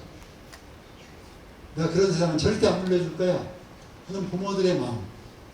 또 대단했던 것은 KBS 원에서 그때 그곳에 있었습니다. 그날 그곳에 있었습니다. 프로그램 보신 분 있어요? 한 5분짜리 짤막짤막 인터뷰를 보내줘요. 근데 거기에 그날 그 국회에 달려왔던 사람들을 하나하나 인터뷰를 해요. 근데 가장 질문 중에 하나가 그때 왜 왔었니? 무슨 마음으로 그때 왔었니? 무슨 생각으로 왔었니? 질문을 하거든요. 다 나이도 다르고 세대도 다른데 그때 그것 한번 보세요. 그날 그곳에 있었습니다. 그 유튜브에 치면 나올 거예요. 내가 마음이 좀 약해질 때, 느슨해질 때 보면 눈물 나와요. 우리는 그냥 달려온 줄 알았는데 다 내가 혹시 죽을 수도 있다. 소위 성인들은 다 그 생각을 하고 왔어요. 그래서 집에서 짐 싸가지고 나온 사람도 있고 자식 재워놓고 부모끼리 같이 나온 분도 있고요. 그러면서 그 50대 60대들은 내가 또다시 내가 젊은 날에 겪었던 그 고난의 세월을 물려주고 싶지 않다. 내가 죽더라도 자식한테는 그런 상을 안 물려줘야 돼. 그런 마음으로 왔고요. 20대는 세상에 깜짝 놀란 게 다 그냥 온 게 아니었어요. 아주 자연 반사적으로 딱 개업났다고 하니 참 우습게 생각하다가 내가 가야 되는 거 아니야? 또 이재명 대표가 그 국회로 오라고 했잖아요. 아, 가야 되나 보다. 그런데 가면 그냥 평안하지는 못할 것 같다. 뭔가 일이 있을 것 같다. 그래도 가야지. 그러면서 이 애들이 부모한테 잠자러 간다 하고 부모가 기억력 났어. 너 갈 생각 마. 그래서 얘 잘게요. 모르게 문 따고 나온 친구. 그러면서 새벽에 돌아오면서 아, 우리 할머니가 걱정할 텐데 어땠나 하고 그런 반추한 학생도 있었고, 성공회 학생은 22살짜리인데 나는 딱 그 계엄령 터졌다 친구들끼리 동아리 여자애들하고 또 남자애들 몇이 그 동아리 하다가 그 소식을 듣고 가자 하고 나왔는데 그 여자아이는 그 마포대교 올 때까지 막 사시나무 떠듯이 왔대요. 발걸음을 못해요. 자기도 어떤 생각이냐면 학교에서 배운 것 같아요. 이 계엄령 떨어지면 어떤 사태가 되냐. 내가 죽을 수도 있다. 근데 나는 내 선배들처럼 저런 생각되면 민주화운동 못할 것 같다. 너무 힘들어서 차라리 지금 가서 막는 것이 더 훨씬 나을 것 같다. 그래서 왔다는 거예요. 그러니까 우리 국민들 마음속에 참 그런 마음이 들어있었던 거예요. 거기 온 사람들. 다 한 사람도 그냥 평범한 마음으로 온 게 아니에요. 뭔가 결연한 마음으로 내가 집에 다시 못 갈 수도 있다 하는 마음을 하고 왔더라고요. 그 마음들이 얼마나 고귀합니까? 대한민국 그렇게 성숙한 민주주의 훈련이 돼 있었던 거예요. 우리 아이들에게. 속 없고 뭐 날마다 돈만 달라고 하는 것 같지만 우리 아이들 마음속에는 세상이 그렇게 가면 안 되지. 적어도 군인들이 저렇게 국회를 뚫고 들어가고 개업을 해서는 안 되지. 이런 마음이 자라나 있었다. 너무 감사하죠. 그래서 이제 우리 이런 마음으로 소위 12월 7일 날 소위 탄핵 결정이 안 나니까 그 일주일간 내내 국회 앞을 지키고 12월 14일 날 거의 뭐 100만 단위가 왔을 거예요. 위성지도 보시면 알잖아요. 하여튼 여의도 골목이란 골목에는 다 사람들이 차 있었습니다. 근데 이건 아마 세계사회, 현대사회에 없는 일이죠. 이렇게 많은 시민들이 모여서 소위 그 잘못된 자기들의 왕, 지배자를 끌어내려고 모였다는 것은 엄청난 민주주의 족적이죠.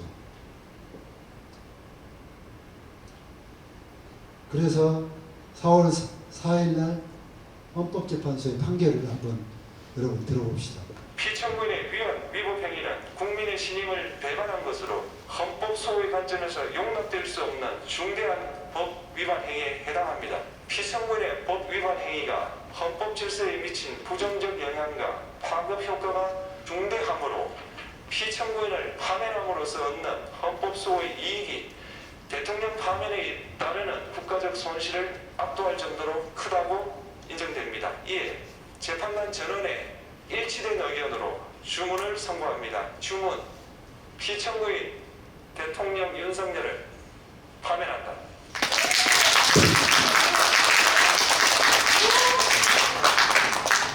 언제 들어도 좋은 그 말. 사랑해. 파면한다.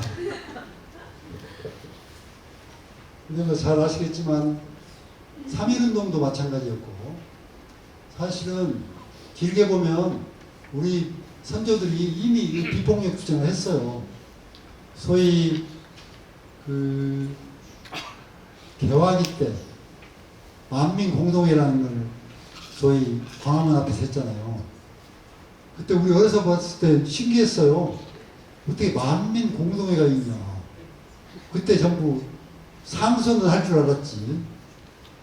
그렇지만 그 서구 나라도 아닌데 어디서 배워가지고 그 당시에 불과 왕조시대에 시민들이 모여서 자기들이 나라를 어떻게 만들 것인가 논의하고 했다니. 그때 했고, 또 김인현 3.1운동도 전국에서 일어났잖아요. 6월항쟁도 전국에서 비폭력으로 일어났고, 그래서 비폭력, 이 소위 시민혁명, 시민운동 사례는 이미 100년 전부터 있었던 거예요. 그리고 80년도에 그랬고. 세계적인 본보기고, 또 단순히 이번에는 소위 민주주의 회복뿐만이 아니고 각자 소수자들이 나와서 자기 이야기를 끊임없이 하잖아요. 청년, 성소수자 등등, 노동자, 농민 하면서 세상을 바꿔주라. 함께 잘 사는 세상을 만들어달라. 그런 요구를 끊임없이 해서 이게 단순히 정치운동이 아니었다. 사회 대개혁, 사회혁명을 만들어달라는 운동이었다. 그래서 이건 하나의 사회 대개혁을 바라는 시민혁명이었다. 그리고 이재명 정부는 그 시민혁명에 빚을 지고 나온 정부다.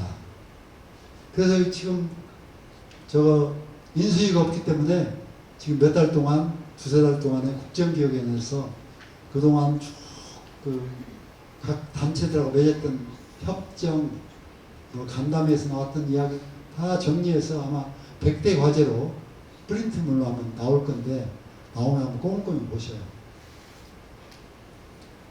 그래서 이제 이재명 정부에게 정말 큰 과제가 많습니다. 저 5년 동안에 나라를 바로 써야 되는데, 첫 번째는 가장 실패한 게 뭐예요? 이 나라를 잘못 만든 첫 번째 주범이 검찰 아닙니까? 검찰이 전횡을 했으니까, 저희 권력을 가지고. 그래서 검찰 개혁은 꼭 1번으로 해야 된다.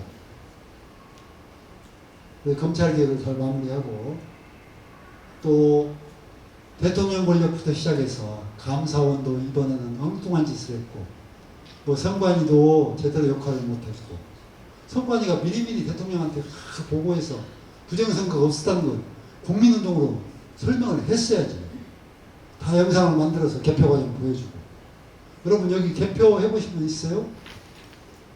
예, 소수신데, 우리나라가 전국 단위 집계표 시스템이 아니에요. 투표구마다 따로따로 장부를 만들어요. 몇 명이 투표했고 몇 명이 A당 찍었고 몇 명이 B당 찍었고 몇 명이 A 후보 찍었고 기권은 몇 표. 딱 해서 10,000명이면 5,001표, 4,999표, A 후보 5,001표, B 후보 4,000표. 거기다가 뭐 기권표 제로. 딱 맞춰야만이 선관위 위원장이 보통 판사들인데 도장을 찍어서 서울로 보냅니다. 중앙선관위로. 그럼 중앙선관위는 전국에 있는 200 몇 개의 투표구에서 전부 그 200장을 싸가지고 통계를 내서 전국 발표하고 선관위 홈피에 올리는 것이 마지막 장부예요. 그런데 부정선거가 끼어들 틈이 없습니다. 두세 표, 무효표를 뭐 A표를 B표로 바꿨다랄지 이런 표가 설령 있다 치더라도 그건 불과 몇 표입니다. 과거에는 동그라미가 2분의 1 물렸냐 3분의 1 물렸냐 가지고 공표 발표했거든요. 근데 지금은 물리기만 해도 다 찍은 걸로 해주거든요. 그렇기 때문에 숫자가 틀릴 수가 없어요. 그 장부를 바꾸지 않는 한 전국 투표 개수를 못 바꿉니다. 근데 그렇게 설명을 해도 이 사람들은 뭐라고 하냐면 사전투표에서 조작을 했다. 사전투표도 동네마다 사전투표를 먼저 까거나 하여튼 따로 까요. 본원 앞에서 딱 사전투표 하나 봉해서 또 우편으로 오는 외지에서 온 것대로 딱 봉에다 넣어서 도장 찍어서 각 당에 선관위 있는데 도장 찍어가지고 딱 밀실에다 넣어놨다 CCTV 다루고 그 다음에 싣고 가서 거기서 개봉합니다. 그러니까 틀릴 수가 없어요. 근데 사전투표가 뭔가 부정선거 요인이 있다. 다음에는 뭐라고 하냐면 이것이 전국 프로그램에서 숫자를 5만 개를 10,000개로 고쳤다. 예를 들면 이런 소리죠. 숫자 조작을 했다. 프로그램상에. 그 이야기인데 컴퓨터로 입력을 안 한다니까요. 여기다 써가지고 수개표 해서 이걸 써서 이걸 중앙에다 올린다니까요. 그러면 중앙은 다 오는 거 200 몇 개를 합산해서 합산표만 만드는 중앙은. 그걸 컴퓨터에서 돌리잖아요. 그런데 부정선거 안 나오는 지금도 30 몇 프로가 부정선거 맞다고 하니 이거 기가 막힌 일 아니에요? 이런 건 선관위가 꾸준히 설명을 해야죠. 신뢰를. 그 대통령 친구라면서요. 선관위원장이. 친구면 불러다 친구야. 그거 아니야. 나 못 믿니? 한번 와봐. 내가 설명해 줄게. 이랬어야죠. 그런데 이 사람들은 끝없이 공격 지점이 없으니까 그렇게 공격을 하는 거겠죠. 그래서 우리나라 검찰개혁, 권력개혁, 언론개혁, 또 헌법개정 이런 것들을 제도개혁을 이 정부는 해야 됩니다. 또 부처도 뭐 기후 문제가 심각하니까 에너지 문제가 심각하니까 그런 부처를 새로 만들고 또 대통령이 계엄 함부로 못할 수 있게 헌법도 좀 고치고 이런 걸 해야죠.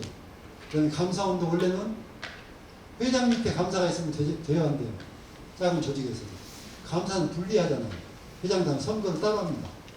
회장이 임명을 못해요. 임명하면 회장 군말로 회장이 100만 원 뺏고 그걸 뭐 물건 샀다고 가라고 하니까 안 되죠. 근데 대통령 밑에 감사원이 있으면 행정부 감사가 되겠어요? 돈 얼마 집행했는지 그건 시어머니한테 갖다 맡겨야죠.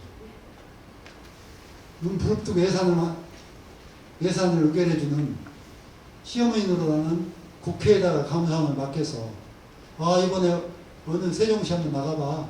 거기에 언론에 뭐가 터졌어. 한번 가서 들여다봐. 이렇게 해야 되는 거예요. 또 시장이 뭐 자꾸 거기 이상한 소문이 났네. 한번 들여다보지. 이렇게 해야 되는 거죠. 의회한테 감사 권한을 줘야 됩니다. 이런 거 제도개혁 과제들이 있습니다. 이걸 이재명 정부 해야 되고요. 그 다음에 정치개혁도 필요하죠. 현재 양당만 하니까 지겹잖아요. 그리고 양당은 내가 민주당 해봤어 다지만 아까 민주시민교육법을 못 만든다니까요.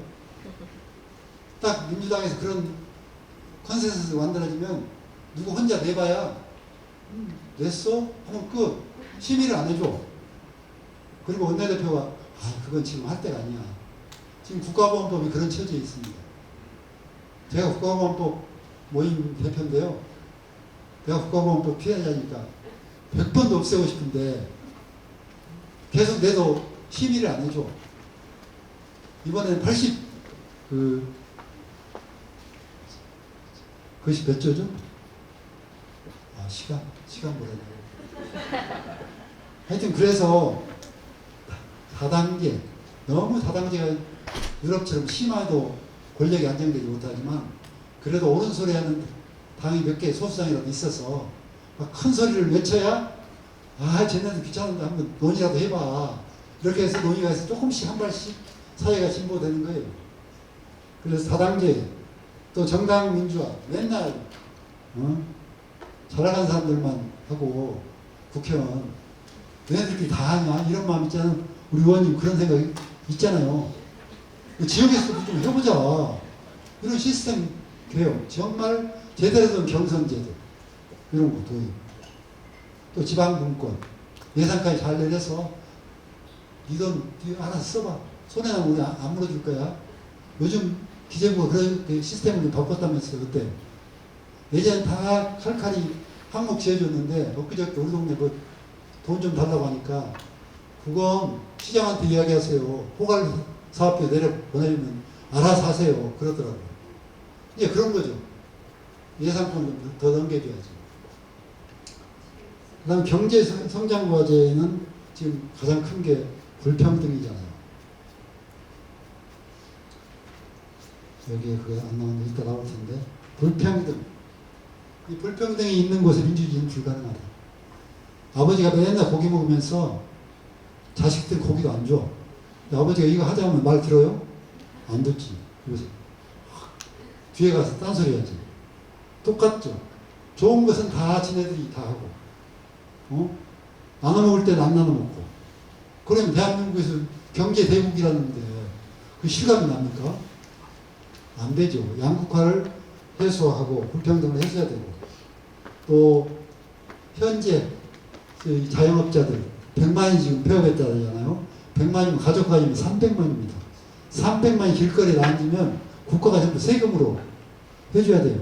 그래서 민생회복지원금 주자고 하니까 난리를 치잖아요. 파퓰리즘이라고. 그럼 돈 언제 쓸 건데? 어디다 쓸 건데?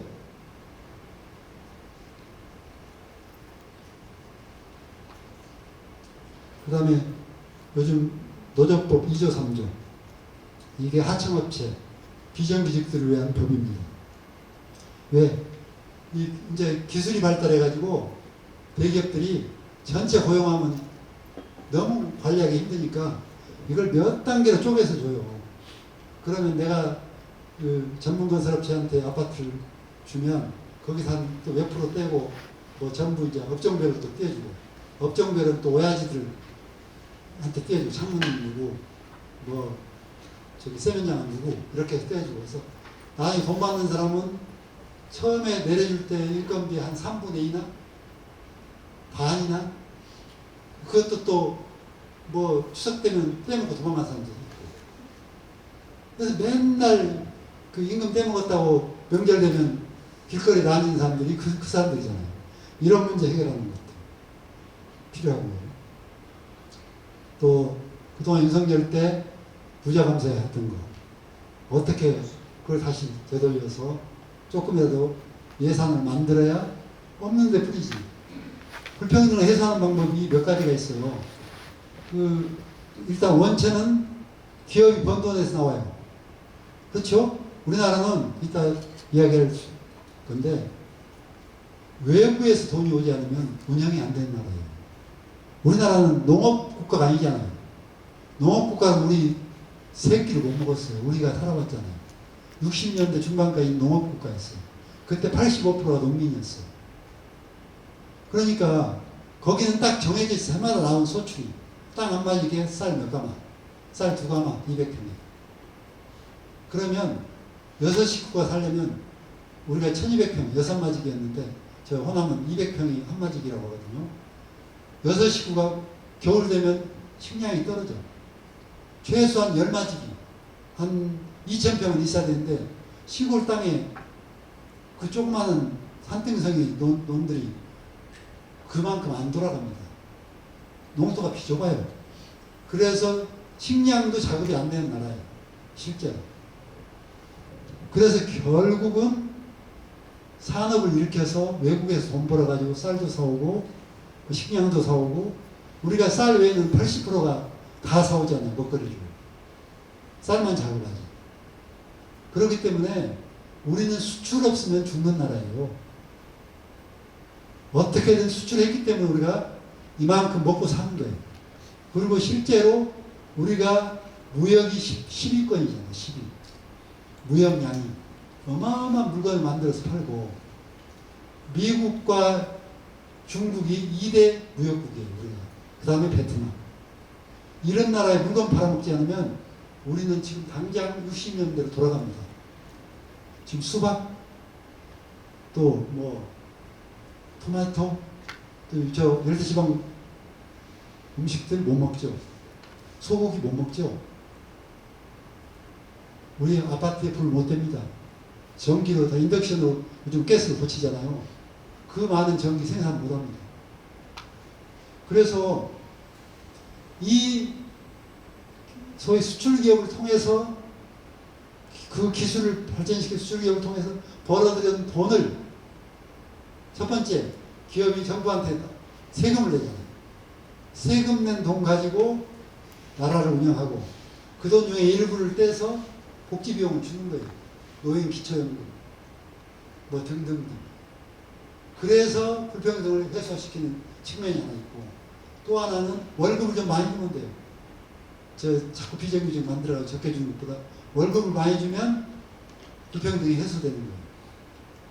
그 다음에 땅을 너무 많이 가지고 있는 사람들이 너무 임대를 많이 받은 것을 줄여주면 또 불평등이 해소되죠. 그래서 자산, 임금, 세금 이 세 개에서 나온 돈 가지고 우리 없는 사람들한테 나눠줘야 불평등이 해소되는 겁니다. 근데 세금을 마음대로 못 올리잖아요. 또 임금도 잘 안 올려주잖아요. 또 기업들은 이해가 돼요. 다 임금 나눠주면 그럼 어쩌라고.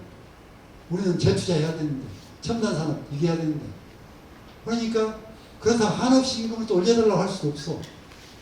그래서 이걸 적절히 잘 맞춰가면서 먹고도 살고 수출도 하고 나라도 운영하고 이 절묘한 걸 만들어내는 것이 정치인데 윤석열이 3년 동안 그 일에 신경 안 쓰고 엉뚱한 짓을 했으니 나라가 뭐가 됐겠냐. 근데 이 이재명 정부는 어마어마한 이 엄청난 과제를 따르고 있습니다. 마무리하라고 합니다. 그러면 한 10분만 마무리할까요? 지금 우리나라 과제는 다 아시잖아요. 저출생, 고령화 등등. 그것도 그냥 우리 정부한테 떠넘깁시다. 잘해라. 이재명 대통령 잘하시오. 떠넘기고. 또 기후위기 열심히 재생에너지 만들어서 잘해라. 떠넘기고. 양극화도 좀 해소시켜. 이제 우리가 그런 이야기들을 해야죠.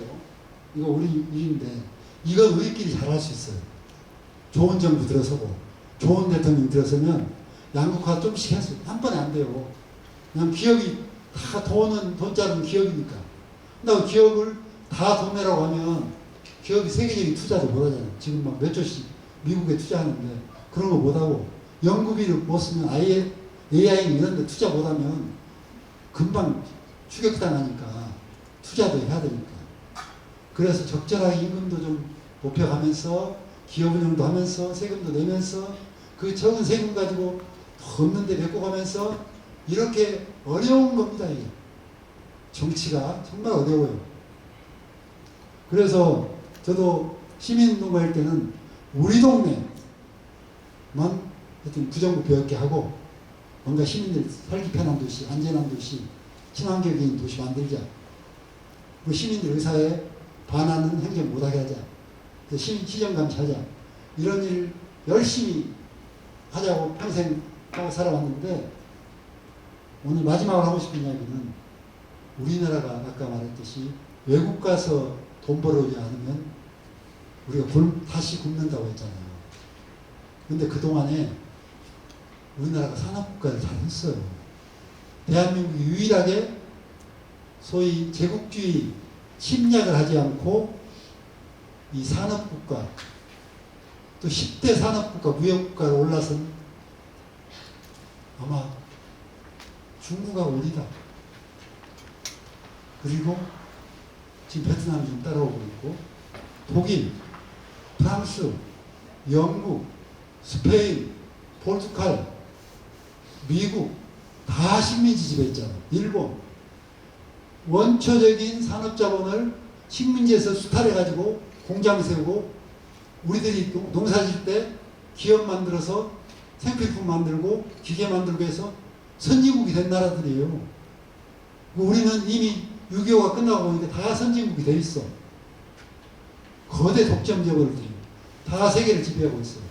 근데 그때 소위 우리나라가 했던 게 저기 저 바다에 가서 김 뜯어가지고 일본 수출하고 우리 시골에 가면 할머니들이 또 처녀들이 머리 잘라가지고 그때는 머리 기를 때니까 그 가발 그냥 가발도 만들지도 않고 그냥 머리 생머리 수출하고 그렇게 해서 원초적인 자본을 만들어서 또 이제 그 청계천 같은 데서 이제 처음 그 조잡한 참 만들어서 그걸 잘라가지고 옷 만들어서 산업화가 된 거 아닙니까? 그런데 이제 철강도 생산하고 비행기도 생산하고 자동차도 생산하고 또 반도체도 생산하고 조선도 화학도 이렇게 산업의 근간이 되는 산업을 다 가지고 공장 제조업을 다 가지고 있는 나라가 지금 세계적으로 몇 나라 없어요. 영국도 없어요.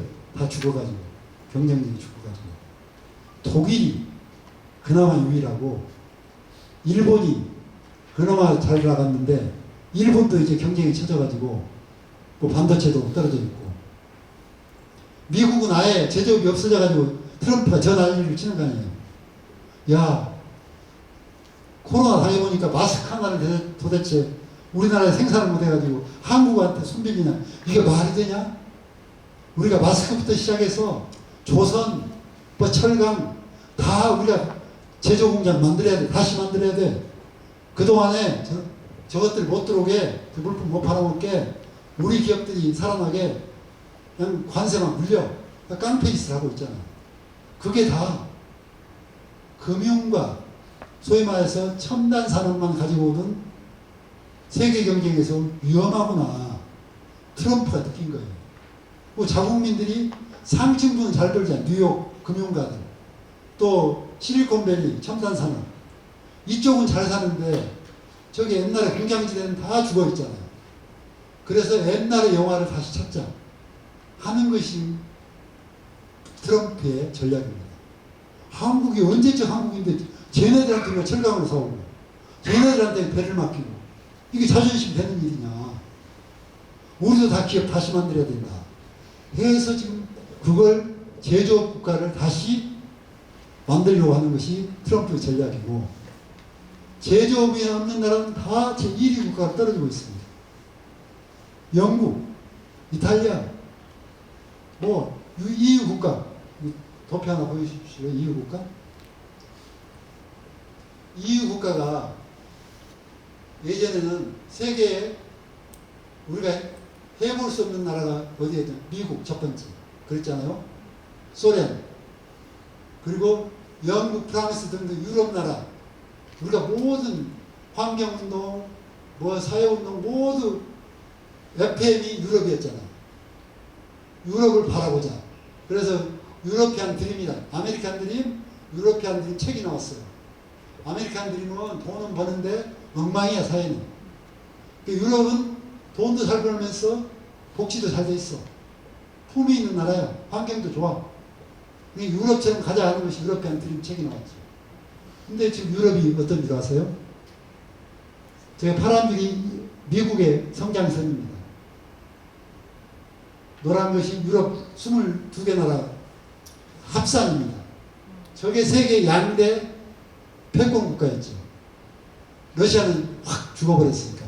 중국은 이제 개발도상국이고 일본도 죽었고 딱 저 두 개가 우리의 미래의 모델이었어요.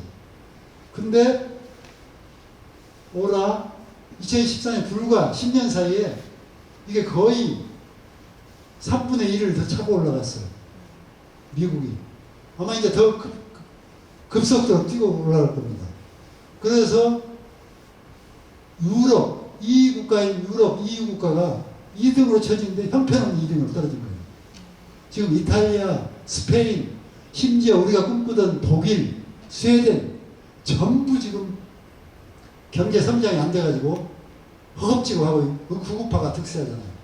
과거에 잘 먹여 살려주다가 이제 막 빈부격차가 심해지고 경제 성장이 안 하니까 구급화가 선동을 하는 거죠. 봐라 말이야 3인당 밀어줬더니 노동당 밀어줬더니 복지국가 만든다 돈 다 깨먹고 이민받아가 나라를 절단냈다. 그러니까 우리 독자적으로 살아야 돼. 우리가 주면 안 되고 외국 이민 받아서 안 되고 우리끼리 잘 살아야 돼. 이제 뭐 도덕이 뭐가 있어? 뭐 인도주의 그런 거 필요 없어. 우리도 야만 국가로 가는 거야. 하고 우파 정권이 들어서는 거야. 그래서 우리가 세계에서 그럼 미국을 보고 갈까? 미국은 노동시간 제한이 없어요. 사장 마음이에요. 52시간제 우리나라가 있는 거예요. 최저임금제 없어요, 미국. 돈 주고 싶은 대로 줘요. 그냥 막 몇백억 불도 스타벅스로 받아간 사람 있는가 하면은 그냥 팁 받아서 살아가는 사람들 수도 없어요. 그러니까 미국이 팁이 막 올라가니까 인건비 주기 쉬우니까. 이제 불만이 여행자들이 안 간다잖아요. 귀찮아서.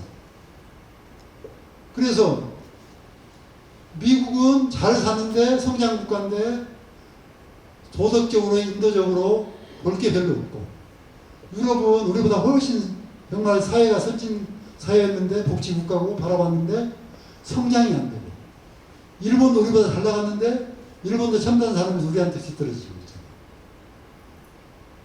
그런데 누구냐? 중국. 지표 오늘 못 보여드릴 건데 중국 이야기만 하나만 할게요. 중국이 미국이 1992년도에 개방할 때 이게 똘마니를 키우려고 소련 억제용으로 중국을 개방을 해준 거예요. 닉슨이.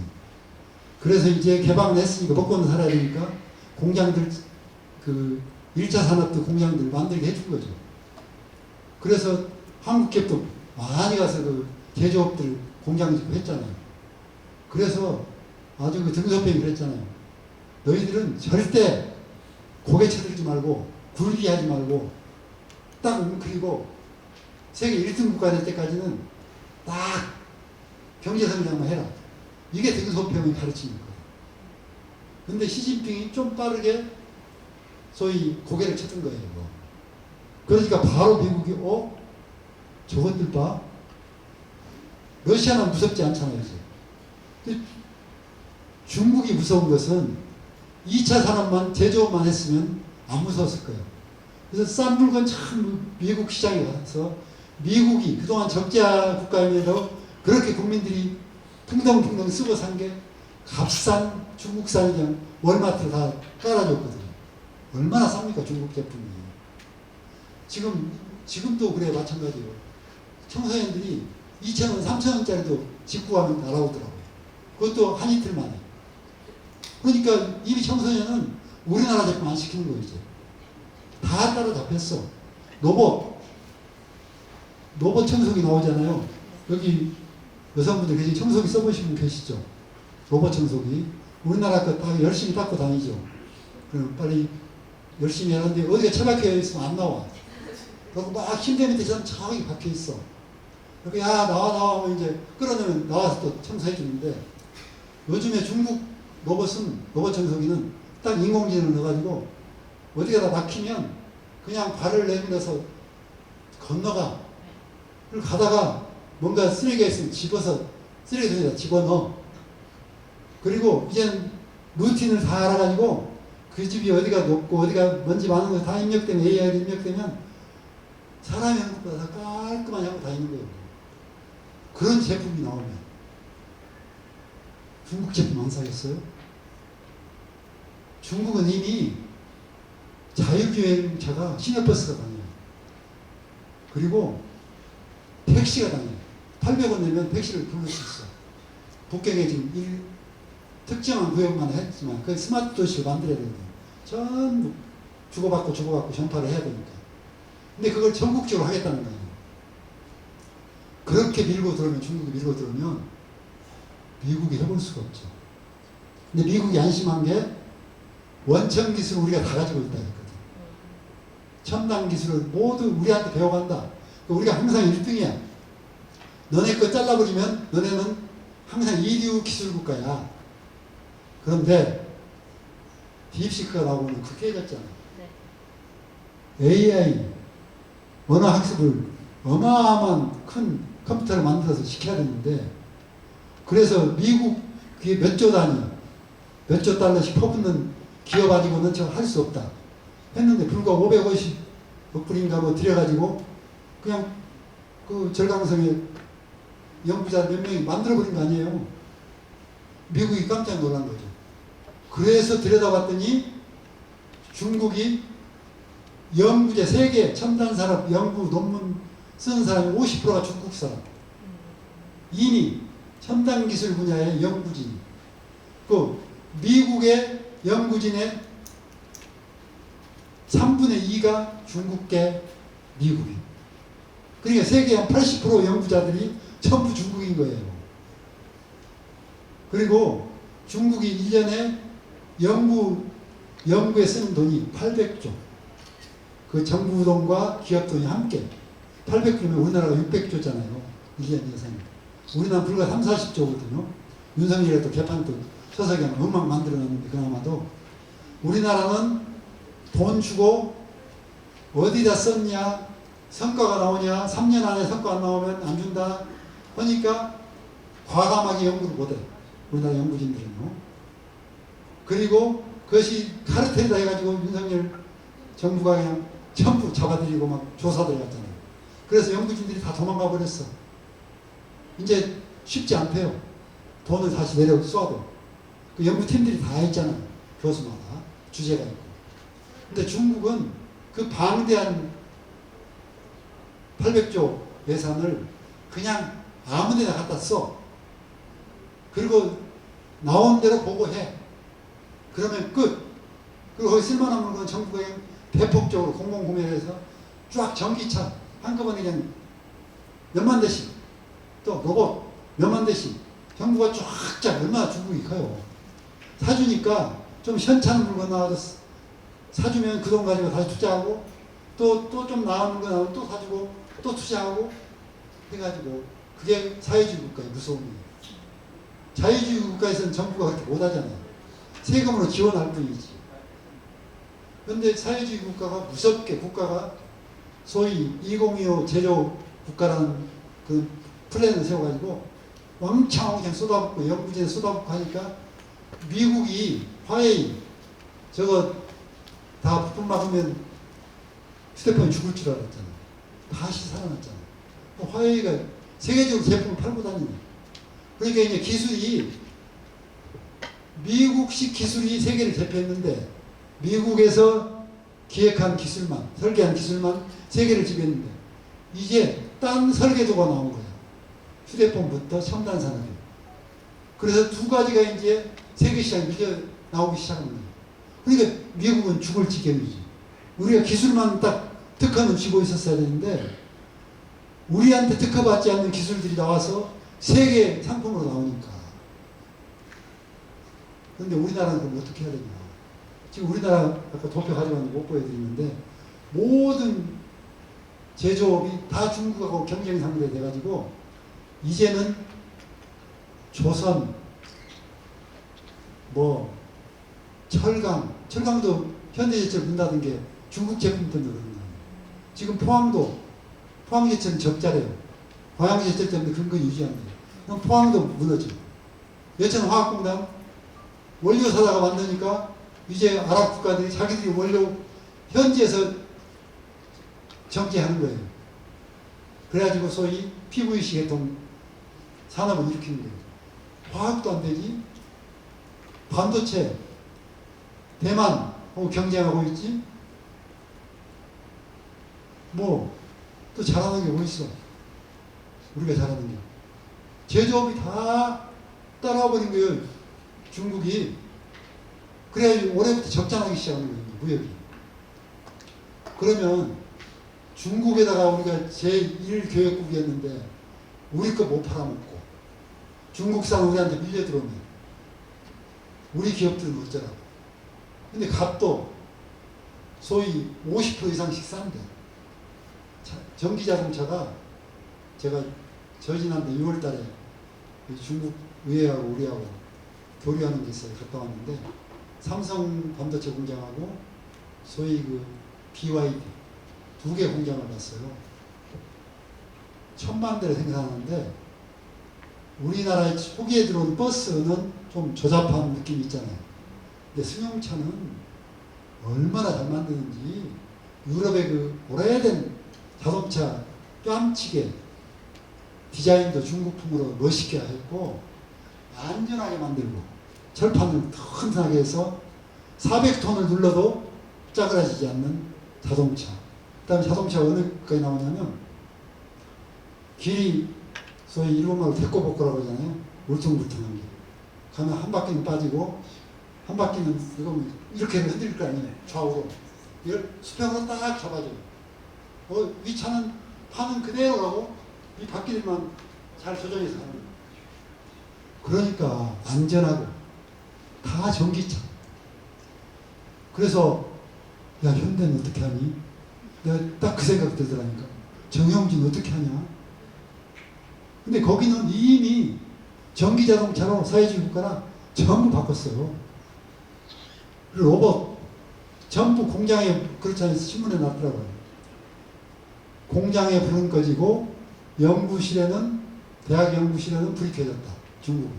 근데 불이 켜졌단 말이 뭔 말이냐면 로봇들이 하니까 불을 킬 필요가 없는 거예요. 자기들이 알아서 프로그램대로 자동차도 만들고 하고 있으니까. 그리고 최근에 우리가 현중이 세잖아요. 수입 우파들이 이제 북한 가지고는 장사가 안 되니까 중국 무서움증을 주어가지고 중국이 다 부정선거도 하고 있고 민주당이 중국의 사주를 받아서 나라를 공산화시키려고 한다. 선거에 개입한다. 뭐 이렇게 하는데 그 다음에 중국 것은 다 쳐다보지도 말자. 이런데 조선일보, 중앙일보 이번 주에 기사에서 중국의 산업발전 연재를 시작했더라고요. 그 다음에 성균관대에 중국 연구소가 있대요. 오늘자 조선일보인가? 그 양반이 칼럼을 썼더라고요. 중국을 배워야 된다. 그리고 중국을 무시하면 안 된다. 근데 우리나라는 어때요? 지금 민주당 정부가 중국한테 붙냐, 미국한테 붙냐, 이걸 공격하려고 막 했잖아요. 그래서 중국 먼저 전화하면 안 되고, 중국부터 정상회담 가면 안 되고, 근데 다행히 트럼프하고 먼저 전화했고, 트럼프 먼저 만난다고 하니까 다행인데. 그래서 이제 중국 공격하려고 했다가 이재명 대통령이 끌려 들어가지 않았는데, 중국이 이미 한국하고 놀 정도가 아니에요. 그리고 전부 거기는 실험실에 나온 쓸데없는 물건도 다 써주는 거예요. 정부에서. 묻지마 연구. 그래서 한 해에 그 대학생이 박사급들이 1000만 명씩 나온대요. 뭘 연구하는지 몰라도. 그래서 지금 한국 경제가 막바지에 올라왔다. 제조업까지 오는 이제 안 된다. 우리가 그 사례를 어디서 보자면 김대중 대통령 때 빨리 인터넷 디지털 시대로 넘어왔잖아요. 투자를 해서. 그때 안 넘어왔으면 카카오, 뭐 네이버 이런 소위 플랫폼 기업들이 나왔겠어요? 우리도 지금 일본처럼 전부 현금 내고 지하철 타고, 내가 오늘 아침에 지하철 타고 가려다 출근하려고 생각해보니까 옛날에 우리가 지금은 그냥 찍고 가잖아요. 카드. 근데 중국 요즘 이제 휴대폰으로 찍는데 중국은 나이 전부 휴대폰으로 결제하더라고요. 근데 그거 없을 때는 내가 지하철 어떻게 탔지? 그때 이만한 표를 샀어요. 근데 그때 그 돈 넣으면 표가 탁 떨어졌던 경험도 있고 또 창구가 있었잖아요. 그냥 할아버지들은 거기 가서 돈 주고 내가 서울역 갈래 하면 돈 받고 거스름돈 받고 티켓 끊어주고 우리 아마 김대중 대통령 때 전국에 인터넷만 안 깔았으면 그런 사회로 갔을 거 아니에요. 그 다음에 요즘 뭐 말하는 쿠팡이니 뭐 이런 기업도 불가능했고 또 뭐 우리 내비게이션 그런 게 나왔겠어요? 인터넷 사업이 많이 안 깔렸으면 내비게이션 절대 안 나오죠. 처음에 내비게이션 나올 때 얼마나 신기했습니까? 그때 그 뭐 택시 기사님들이 우리가 지도책 보고 다닐 때 그 프로그램 간단한 거 있었어요. 여기 누르면 딱 지도 나오는 거. 그뭐 기사, 뭐 김기사인가 뭐 이런 프로그램이 속에 있었어요. 동네마다 쓰는 프로그램. 그랬듯이 AI는 어떤 거냐면 옛날 장인들이 옹기를 구우면 불을 평생 해서 그래서 장인이지. 불을 며칠만 몇 시간에는 1000도로 올려주고 어때는 살짝 빼주고 이게 불 기술이잖아요. 근데 자식이 오면 그게 안 나오죠. 지금 장사 담글 때 고추장 담글 때 된장 담글 때 여러분이 담그는 거하고 시골 할머니들이 담그는 거 다르잖아요. 그 미묘한 기술이 글로써 전수가 안 되는 거예요. 근데 AI는 가능하잖아요. AI를 딱 학습을 시키면 특히 그 용광로에서 철광석을 넣어가지고 코크스를 태워서 그 끓일 때 그런 이야기 있어요. 지금도 고수들이 다 불빛을 본대요. 용광로 옆에서 그 한 3, 40년 된 그 용광로 고수들이 다 앉아서 아 지금은 몇 도 지금은 빼 옛날 옹기막 사기구이 보듯이 그래야 잘 나온다는 거예요. 근데 앞으로 AI를 딱 해서 온도를 딱 지정해주면 잘 나온 매번 나온 철광석 온도를 쭉 AI가 수집을 했다가 제품이 좋을 때 몇 도였던가 그걸 계속 쌓아가다 보면 한 1년간 그 공부를 시키면 철강이 가장 좋은 철강이 나올 때가 언제 몇 도 때다. 그 다음에 불담은 몇 도고 철광석은 몇 프로 되고 이게 다 조합이 나올 거 아니에요. 그러면 다음부터는 그것만 딱 입력해주면 볼 것도 철광석이 이제 철강으로 나오는 거죠. AI가 그것 때문에 기업에 치명적인 거예요. AI를 도입한 기업하고 도입하지 않은 기업하고. 예를 들면 똑같이 통작을 해도 지금은 전부 주인 넣다 뺐다 하는 그 맛인데 앞으로 최고로 좋은 아삭아삭한 거 좋아하는 사람, 촉촉한 거 좋아하는 사람 다 제품별로 이거 AI 입력해놓고 아 저는 그 아삭아삭하고 뭐 어떻게 해주세요 다 입맛대로 제품을 만들어주면 되는 거 아니에요. 근데 그런 AI의 시대로 가느냐 마느냐가 이제 세계 첨단 기업의 반열에 올라서느냐인데 우리나라 거기 못 따라가면 이제 중국, 미국, 그 다음에 유럽 몇 개국, 그 다음에 우리가 되는 거죠. 그 다음에 거기 제조업 뺏겨버리면 우리는 다시 옛날 60년대로 손 빨고 전부 시골로 가 하는 시대가 오지 말란 법이 없다. 그래서 지금 가장 무서운 것은 세계 경쟁의 위기 경제, 이 소위 첨단 사회로 가느냐 마느냐 싸움에서 우리가 이겨야 되는데 이 멍청한 우리 윤석열 양반은 이런 데 신경 안 쓰고 맨날 검찰하고 뭐 누구 잡아들일 것 이런 거 생각하고 싸웠으니 근데 다행히 이재명 대표가 빠른 분이어서 지금 AI 장관도 만들고 해서 지금 따라 붙는데 우리나라 돈 가지고는 우습대요. 그렇지만 우리가 원천 기술을 못 만들어도 응용 기술을 만들 수 있지 않겠어요? 제품 하나. 그거라도 만들어서 우리가 카카오가 살아남고 네이버가 살아남듯이 우리의 기술로 우리의 AI 제품들을 만들어내야죠. 그래서 그걸 하냐 마냐 할 수 있냐 마냐를 앞으로 세계 1등 국가에 우리가 3등으로 따라갈 수 있으면 우리가 미국, 중국 그리고 한국 3대 국가로 따라갈 수 있는 거예요. 뭐 신화잖아요. 우리가 언제 선진국이라고 안 믿기잖아요. 우리가 선진국이래요. 선진국이라고 합시다. 근데 여기서 떨어지면 선진국 말만 선진국이지 이류 국가로 떨어지니까 정부가 이런 걸 잘할 수 있도록 우리가 열심히 밀고 기후에너지를 위해서 또 재생에너지 뭐 산업을 위해서 열심히 지역에서 함께하고 또 기존에 왔던 지방정부를 감시하고 또 지역개발에 대해서 의견을 잘 모아서 정말 사람 하나하나가 지역사회에서 존중받고 소외받지 않도록 또 정말 살기 힘든 사람들은 십시일반 돌아가면서 서로 부조도 하는 그런 조합도 만들고 또 시청에서 좀 도와주고 해서 어려운 이웃들은 함께 끌고 함께 공동체를 만들어서 정말 대한민국이 경제적으로 성장하면서 민주주의도 활발하게 꼽히고 우리 자식들이 다 잘 나가는 데 없잖아요. 우리 자식들이 공부 못하는 자식이 나올 수도 있고 또 어쩌다 운이 안 좋아서 취업 못한 자식이 있을 수도 있어요. 그 애들을 버릴 거예요? 그렇게 해맑은 아이들을 키워야죠. 그래서 그러려면 우리 선배들, 부모들이 잘해야 된다. 그래서 지역사회에 관심 가지고 시민운동, 민주주의 운동을 열심히 하자. 그래서 오늘 열심히 하시는 분 왔는데 우리 이웃에 가서 늘 밥도 사주고 또 친해가지고 야 오늘 YMC 또 하고 또 시정감시단도 한번 따라가보고 뭐 큰 행사 있다는데 한번 나가보고 그래서 시민들 스스로 우리가 우리 동네 만들고 지켜야 된다.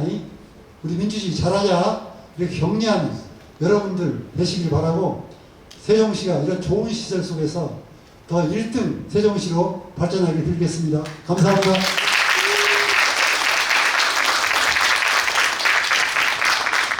네, 열정적으로 강의해주신 우리 부장님께 한 번 더 큰 박수 부탁드립니다.